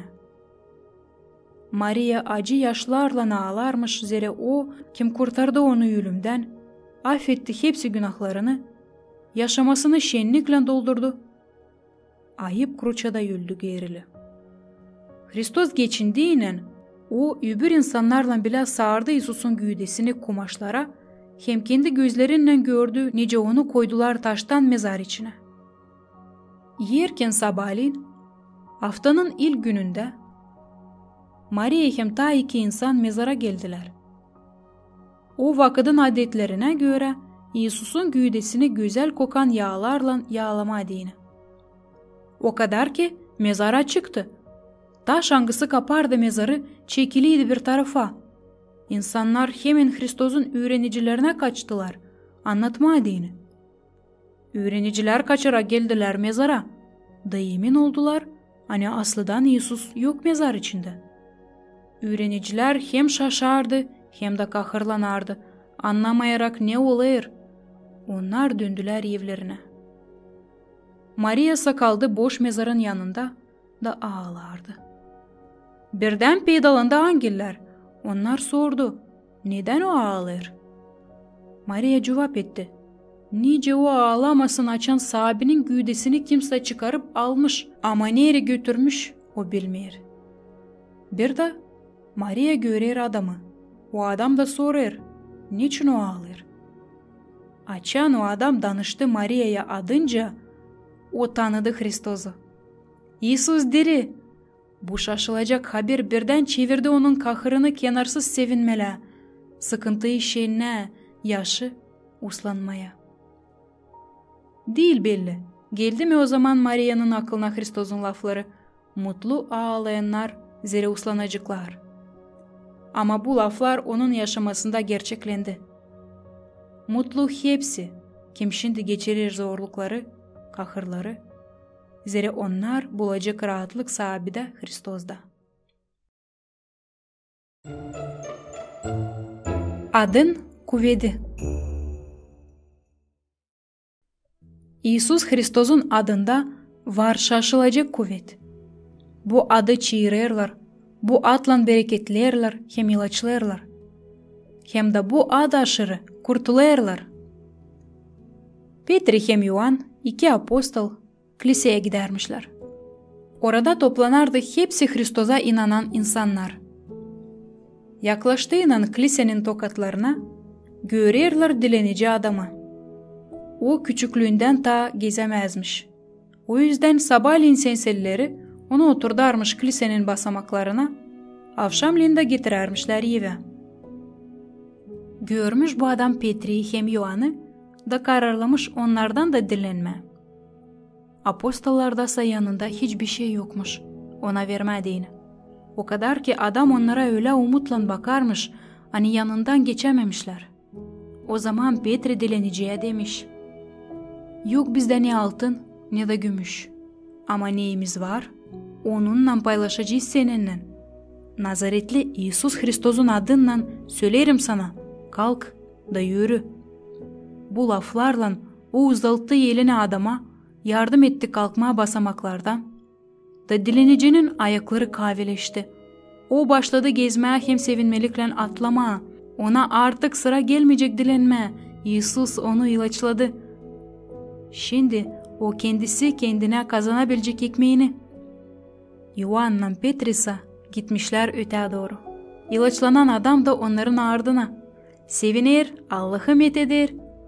İnsanlar onu her gün görerdiler da şimdi çabuk tanıdılar. Pek şaşardı millet. Toplanmış dilenicinin hem apostolların dolayında çok insan. Petri hemen başlamış Hristos için anlatma. "Ne şaşırsınız, ne bakarsınız bize sansa biz kendi kuvvetimizle bu adamı ilaçladık. İsus, hangisinden siz atıldınız, açan Ponti Pilat onu kol vermeye isterdi. O ilaçladı bu adamı. Zeri Hristos kalmadı mezarda, Hristos dirildi. Aklınıza getirin, kendi Moisey söylemişti. Hani Allah çift halkına prorok yollayacak da hepsimize ısmarladı, onu sesleyelim. O prorok hangisi için lav giderdi? O İsus, kurtarıcımız, onun adının kuvvetiyle ilaçlandı bu adam." O günü birkaç bin insan inanmış. Hani İsus halizden sahibi hem kurtarıcı. Akşamüstü kasabanın içinde 5000 kişiye yakın inancı varmış. Bu olay için anlatmayı apostolların yaptıkları kağıdında 3. hem 4. başında okuyabilirsin. Açık gök. İsus Hristos'a inan için ilk zeyt çeken adam. Apostolların vakıdında açan kilise Yerusalim'de pek çabuk büyermiş. O yüzden ki her gün insanlar kabul edermişler inanan İsus'u. Ayrılmış 7 diyakon, apostollara yardımcı. O yardımcılar bakarmışlar ki bu inancıların arasında kalmasın biri zorda, aç ya da evsiz. O diyakonların arasında varmış genç adam Stefan. Adın anlamı Fenix. Stefan iyi diyakonmuş. Hem bundan kare büyük havezle Hristos için anladarmış. Lafı onun çetinmiş, hem inanı kaviymiş. Çoğu insanlar kayıl olarmış onun lafından. Yerusalim'in insanları kaçırmazmışlar olayı sesleme Stefan'ı. Zere lafı da, işleri de onun Allah'ın kuvvetiyle doluymuş. O büyük şaşılacak işler yaparmış. İnsanları ilaçlarmış. Ama ne kadar insan Stefan'ı severmiş, o kadar daha çok onu azletmezmiş kilisenin işçileri. Date kararlamış onlar Stefan'dan kurtulma. Toplamışlar insanları, hangileri inancıları sevmezmiş ki onlar yalan anlatsınlar Stefan için, da bundan onu versinler davaya. O insanlar hakim kararladı öldürmez Stefan'ı. Stefan davada sakınmamış, ölümden de korkmazmış. Dava yerinde o anlatmış öyle bir nasihat, hani kimse karşı laf yetmemiş. Davacıların öfkeden dişleri gıcırdarmış. Gözlerinde aziyetmemizlik ateşi yanarmış. Stefansa öte doğru anladarmış, hem anladarmış, yüzü de onun iç yankı şafkından şılarmış. Stefan sözlerini söylerken Allah göstermiş ne bekler onu. Stefan açık gökü görmüş, hem Hristos'u Allah'ın yanında. Açan o davacılara anlatmaya başlamış ne görer, onlar tıkayıp kulaklarını onu işitmemediğini tutup kasabanın dış yanına çıkarmışlar, orada da taş atıp öldürmüşler. Böyle İsrail'de o vakitler ölüm davası geçermiş. Düğülerken Stefan dua edermiş. Sahabi İsus, canımı kabul et. Sahabi, koyma hesaba onların kabahatını. Bu duayla o geçinmiş. Getir aklına, kim ta böyle duayla düşmanları için yalvarardı? Doğru, böyle dua ederdi İsus Hristos kruçada. Onlar için kim onu giyerdi? Stefan kendi yüreğinden o kadar Hristos'a benzeyen olmuş. Hani Allah ona ta yaşarken ölümün önünde gösterdi nereye gidecek onun canı öldükten sonra. O gördü da anlattı bu haberi düşmanlarına da. Anlattı bize de ki bilelim nereye gideriz hem kim bizi bekler. Stefan'ı ziyetleyen insanların arasında bulunardı genç adam Saul.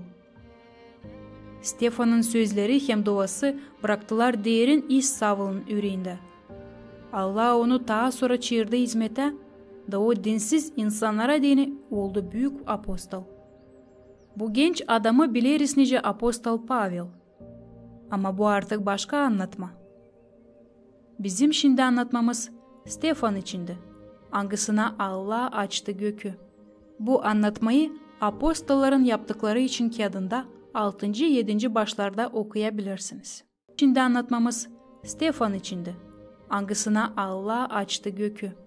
Bu anlatmayı apostolların yaptıkları için kağıdında 6. 7. başlarda okuyabilirsiniz. Pavli'nin inanması. Allah açtı köğürün gözlerini, hem verdi ona yeni ad. Gün doğusunda bulunan kasaba Tars, zengin Roma kasabası. O metinlenermiş yaşayanların fikirliliğinden hem öğrenikliğinden. O kasabada kam İsus'la bir zamanda bir doğru çift ailesinde doğmuş Saul. Ağısını biliriz nice apostol Pavli. Çocukcak büyermiş dürüst hem Allah'tan korkan. O hepsi zakonları hem inanın adetlerini izlermiş. Ayöz yazıyı da daha iyi öğrenmediğini anılmış öğreticiyle Gamaliel'la Yerusalim'de yaşamaya geçmiş. Kamil öğrenikliğiyle o istermiş Allah'a ayrı bir hizmet getirme. Belli ki o hiç kayıl olmazmış onlarla, ne karşı durarmış zakonlara. İsus'un kurtarıcı olduğuna da inanma hiç istemezmiş. O toplamış onunla bir fikirde olanları da başlamış İsus'un öğrenicilerini kovalama. Çoğu inancılar yaşamalarını korumadığını kaçarmışlar Yerusalim'den. Saul'un yüreği daha da sertlenmiş. Öğrendi inanan inancılar saklanır Damask'ta. O zaman o ilk papazlardan kayılı kalmış tutma Hristiyanları da zincirlerle geri Yerusalim'e getirip davalama onları. Saul eminmiş, hani böyle yaparak o Allah'a hizmet eder. Ama o derinden yanılarmış. Allah'tasa Saul için kendi düşünmekleri varmış. Damask tarafına yolculukta bulunarken olmuş olay, hangisi Saul'un yaşamasını baş aşağı aktarmış. Hristiyanları acımasız kovalayan adamdan o Hristos'un şahatçısı olmuş, hem kovalanan Hristiyanların kardeşi. Ama hepsini sıradan anlatalım. De, Saul dolu aziyetmemezlikle alatlarmış Damask kasabasına. Birden keskin şaf gökten kovalayanların üstüne açılmış. O kadar keskin, hani onlar yere düşmüşler. Saul düştüğüne ses işidir. Saul, Saul, niçin kovalayırsın beni? Saul korkuyla sormuş, sen kimsin sahibi? Ben İsus, angısını sen kovalırsın. Duyarak derin kabahatı yüreğinde Savul sordu. Ne sımarlayacaksın yapayım? Git kasabaya, doğruda sana söylenecek ne yaparsın? Şafka bilmiş. Savul açmış gözlerini ama hiçbir şey göremezmiş. O kör kalmış.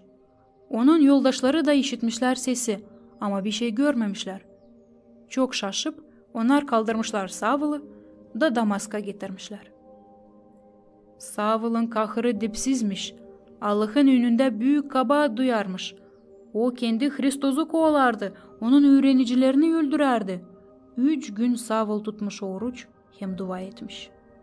Hep bu vakitte Anania, Hristos'un izleyicisi, dua ederken kabletmiş sımarlamak, gitsin Savul'a, ona ellerini koysun ki gözleri gene görsün. Anania sanmış hani ona işitildi. Zira Allah bilir ne soy Savul Hristiyanlara davranardı. Niçin sen beni Savul'a yollarsın? O bizim en fena düşmanımız. Cevap gelmiş böyle. Git da korkma. Bugünkü günden öte doğru Savul benim için anlatacak hem nasihat edecek. Anania Allah'ı seslemiş. O kalkıp yollanmış Savul'a. Onu bulduğuna da açıklamış. Sahabe Hristos gördü senin pişmanlığını, o yolladı beni ki sana dönsün görüşün, hem ki sen dolarsın diyeni ayoz duhlan. Bunları söylediğine koymuş ona ellerini. Savul hemen görmeye başlamış. O vatiz olmuş hem sahabe İsus'u dinlemeye başlamış. Sahabe ona sımarlamak verdi. Gitsin da anlatsın hepsi halklara Evangeliyeyi. Savul'un yaşaması değişildi. O doldu sevinmelikle. Yaşamının bitki günlerinden o methetmiş yaratıcıyı hem haşlak büyük havezle Hristos için, Allah'ın oğlu için anladarmış insanlara. Ta derinden bu anlatmayı Pavli'nin yaptıkları için hem yolculuğu için öğrenebilirsiniz apostolların yaptıkları kağıdında 9. baştan öte doğru. Bilinmeyen Allah'a kurbanlık. Haliz Allah, dinsizlerin idolların arasında. Apostol Pavli çoktan istermiş gitmeye Afin kasabasına. O vakitlerin güzel, anılmış baş kasabası. Giderek uzun yolda, deniz kenarından Pireya'dan, o durmamayıca şaşarmış sıralıkça dizili idollara. Kim sadece burada yokmuş? Geçtiğine de kasabanın duvarından, dar sokacıklar arası hem geniş meydan arasından kasabanın merkezine, Pavli yaklaşmış kasabanın üstünde yükselen yukarı kasabaya, Grek lafı Akropol'a. Tepenin üstünde güzel üyselermiş Greklerin kilisesi Parfenon, angısını yapmışlar Grek Allah'ın adına Afina'ya, hem angısının adını taşıyarmış kasaba. Afina, Allah'ların baş kasabası, öyle sayılarmış. Zira pek çok idol kuruluymuş onun içinde. Pavel çok işler görmüş kendi yolculuğunda. Ama bu kadar adam dinsizliği hem idollara hizmeti ona sıra gelmemişti görmeye. O başlamış laf etmeye insanlarla onların inanı için. En baştan sinagogada çıfıtlarla hem Allah'ı seven Greklarla. Ama orada insanlar toplanarmış sadece cumartesinde. O zaman Pavli başlamış laf etmeye insanlarla sokaklarda hem meydanlarda. O anladarmış onlara bir Allah için, angısını onlar bilmezmiş. Hem ölümden dirilen Hristos için. Filosoflar, Afina'nın en önemli insanları din sorularında teklif etmişler Pavli'yi çıksın lafla kasabanın saygılı insanların yönüne. Pavli'nin nasihat yeri olmuş Areopag. Toplantı Ares tepesinde. Ona girermiş bilinen Afin toplantısı, angıları toplanarmış istoriya, filosofiya, din sorularını kaldırma diyeni. Mahsus bu tepede 600 yıl geri Epimenid teklif etmiş pek fasıl bir iş Afinlara, angıları hastaymış çuma hastalığından. Bu Krit'ten gelen adam vermiş Afinlara fikir, kursunlar bilinmeyen Allah'a kurbanlık. Afınlar sesleyip kaldırmışlar kurbanını. Da çuma epidemiyası durgunmuş. Apostol Pavle bu anlatmayı bilermiş. Şairci Epimenid'i de bilermiş. Hem onun laflarını kullanmış kendi yazısında Tita. Dati, Pavle Afınların önünde laf aldığına onlara demiş. Saygılı Afınlar, görerim ki pek dinci insanlarsınız. Sizde bu kadar çok Allah'lar var. Hemen belli hani dindar bir halksınız. Ben sizin kasabanızda çok vakit bulunurum. Gezerek içinde seyrettim sizin ayöz yerlerinizi. Bilir misiniz neye pek sevindim? Sevindim, hani buldum yakınlarda bir kurbanlık, hangisinde yazılı, bilinmeyen Allah'a. De o Allah için, hangisini siz bilmeyersiniz ama gene de sayırsınız. O Allah için size anlatırım. Ne iyi ki siz kurmadınız ona değnekliyse. Nice siz düşünersiniz, Afınlılar. Allah hani yarattı dünyayı, hem hepsini ne bulunur onun içinde, onun var mı zoru kilisede? İlerledermiş lafını Pavle, göstererek güzel Parfenon'a, hangisi üyselermiş Ares tepenin üstünde, nerede toplanmış Areopag. Onun zoru yok, o kendi verir hepsine yaşamak, soluk hem hepsini. Bir aileden o yarattı hepsi insanları dünya yüzünde. O kararladı her bir halkın kendi yerini ki onlar Allah'ı arasınlar. Zira Allah değil uzak her birimizden. Biz onunla yaşayırız, gezineriz, hem varız bu dünyada. Nice de sizin peyitçileriniz yazmış. Biz de ondan çekileriz. Pavle'nin lafları pek çetinmiş, insanları dürtmüş. Hepsi sessiz seslemiş onu. Onlar da anlarmış hani bazı ilderleri yanlış, yok nece doğru olsun bu kadar çok Allah'lık. Ama açan Pavle ilerletti sözünü, kalktı gürültü. Pavle dedi, eğer biz Allah'ın soyundansak, o zaman niçin biz sayarız hani Allah'a bir taş gibi, altın ya da gümüş gibi? Niçin sizde bu kadar çok idol var? Bilmemezlik vakitleri geçti. Allah ısmarlayır doz dolay insanlara pişman olsunlar. O kararladı gün, ne zaman dava kesecek bütün ne yere. Davacı da olacak o, kimi Allah bütün dünyaya şahit gibi ölüden diriltti. İsus Hristos. Açan Pavle başladı ölüden dirilmek için laf etme, çoğu filosoflar gülmeye aldılar onu. Ama birazı derdiler. Gel gene, biz beğendik seni sesleme. Gördüğünen hani onu artık kimse seslemir, Pavle çıktı o toplantıdan. Filosoflarsa ilerlederdiler laflarını, doğrudu mu Pavle olsa değil miydi? Birazı inanmış onun laflarına. O inanların arasında Dionisi hem karı Damar. Daha sonra nice yazılı kağıtlarda Dionisi olmuş Afınlarda ilk Hristiyan papazı. Bu anlatma Pavle'nin bulunması için Areopag'da yazılı apostolların yaptıkları kağıdında 17. başta 16. yerden öte doğru. Büyük apostolun kafadarı. O küçüklüğünden Allah'ı tanıyarmış, hizmet etmiş ona, hem onun adı ağzındayken geçinmiş. Hristos'un doğmasından 51. yılmış artık. Kasabaya Listri, hani Küçük Asya'da bulunarmış, Lakonya dolayında gelmiş apostol Pavle. Hristos için haberi anlatma. Çok insan gelermiş anılmış nasihatçıyı sesleme.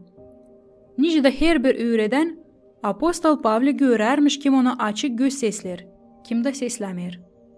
O hemen hesap almış genç olan Timofey'i. Hangisinin adı Grek dilinden çevrilir, saygı göster Allah'a. Timofey'in babası Grekmiş, anası da Çıfıt, adlan Evnika. Timofey'in anası hem Mali Siloida öğredermişler uşağı küçüklüğünden Allah'ın lafına. O yüzden yok nice şaşma ona, hani Timofey büyük havezlikle seslermiş Allah'ın lafını anılmış apostoldan. Listra'da nasihatlardan sonra apostol Pavle yollanmış Küçük Asya'nın, bugünkü Turciya'nın başka yerlerine. İnancı insanlar Listra'da istemişler ki Timofey de gitsin apostollun bile. O vakitten öte doğru apostolda bu kadar yakın hem aslı öğrenici hem kafadar yokmuş. İkisi bile onlar getirmişler Evangeliyi Avrupa kasabasına, Filipiye'ye. Barabar onlar geçmiş 1000 kilometre geçerek köyden köye, kasabadan kasabaya da anlatarak iyi haberi dinsizlere hem çıfıtlara, yesirlere hem sahabilere. Çok yıl sıra vardı Timofey yardım edermiş apostol Pavli'ye, yaparak onun samarlamaklarını kasabalarda. Nerede apostol Pavli çekettirerdi yeni kiliseleri. Bakmayarak ona, Timofey pek yerken hem genç başladı hizmetini, Hristiyanların arasında o hemen kazanmış büyük saygı. Uzun vakit Timofey ilk episkop olmuş Efes kasabasında, nerede daha sonra apostol Yuan yaşamaya başlamış. Timofey kapanda da yetiştirmiş oturma Allah'ın lafı için, hem anlama ne o sıkıntı hem kovalanmak. Kiyatlar anladır ne soy geçinmiş Timofey. Onu taşla düğmüş öfkeli insanlar kime o diri Allah için anladarmış. Küçüklüğünden ta öğretilmiş Allah'ın lafına Timofey, ta ölüsünedin, büyük kuvvetle hem iyi sözlenmekle anlatabilmiş Allah'ın lafını bütününe Roma imperiyasında. Kendi vakadını kaçıran padişah. Yerde yaşayan her bir insana Allah verir kolaylık ki dönsün ona hem kurtulmak kabul etsin. Ama o kolaylıkları çoğu kullanmıyor. Bu olmuş Hristos'un ölüsünden hem dirilmesinden 30 yıldan sonra. Apostol Pavli artık 2 yıl davasız bulunarmış Kesarya'nın kapanında. Bu olay açıklanarmış onun, o dolayın öndericisi Felix beklermiş Pavli'nin kafadarlarından para. Sade verinçten sonra o kayılmış onu kol vermeye. Belli ki inancı kafadarlar para vermezmişler. Birazdan sonra Felix'in yerine gelmiş Fest. Fest savaşarmış apostol Pavli'nin işinde ucunu bulma. Ama bilmeyerek ne çıfıtların dinini ne halkın adetlerini istemiş yardım onda misafirlikte bulunan padişahtan Agrippa'dan. Dati dava içerisinde nerede davacı olarak oturarmış Agrippa hem onun karısı Verenika getirmişler apostol Pavli'yi.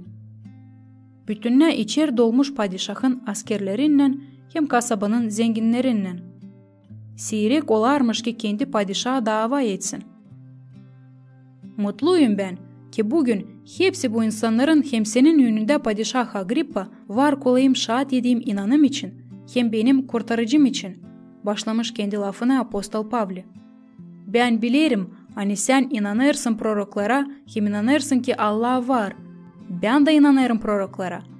Kendi inanım için bu prorokçuluklar tamamlandı. Ben bugün kapandayım. Sonra apostol Pavli anlatmış nice o Hristiyanlarla güreşerdi. Kovalardı onları. Nice kendi Iisus Hristos ona yolda Damask'a giderken geldi hem onu hizmete çağırdı. Bunlar için apostol Pavli anlatarmış o kadar açık hem kıvrak padişah Agrippa demiş. Biraz daha da sen beni Hristiyanlığa çevireceksin. Bakmayarak ona padişah Maya inanıcıydı, o hem Hristiyanlığı kabul etmedi hem de apostolu kapanda bırakıp yollandırdı onu Roma'ya, ta yüksek davaya. Geçti 2000 yıldan ziyade bu historiyadan. Ama açan ben okuyarım apostolların kağıdında bu anlatmayı, benim yüreğim sıkılır. Bu kadaradan yakışıklı kolaylığı kaçırdı padişah Agrippa. Belki o düşündü, başka kere kabul edeceğim karar. Allah padişaha verdi vakit ki seslesin kendi apostol Pavli'nin şahatını hem nasihatını. Ama Agrippa inanmadı. Dedi bu historiyadan. Ama açan ben okuyarım apostolların kağıdında bu anlatmayı, benim yüreğim sıkılır. Bu kadaradan yakışıklı kolaylığı kaçırdı padişah Agrippa. Belki o düşündü, başka kere kabul edeceğim karar. Allah padişaha verdi vakit ki seslesin kendi apostol Pavli'nin şahatını hem nasihatını. Ama Agrippa inanmadı. Apostol Pavli yolculukta Roma'ya. Allah istedi ki apostol Pavli Kesar'ın önüne çıksın. Çirkin Boran da bu işi durgudamadı. Bizim vakıdımızda Orta Deniz'de gezinmek o güzel dinlenmek vakıdı. Hangisini çoğu ister. Ama yeni bağlantının vakıdında böyle gezinti doluydu çok korkunçlan hem olaylarla.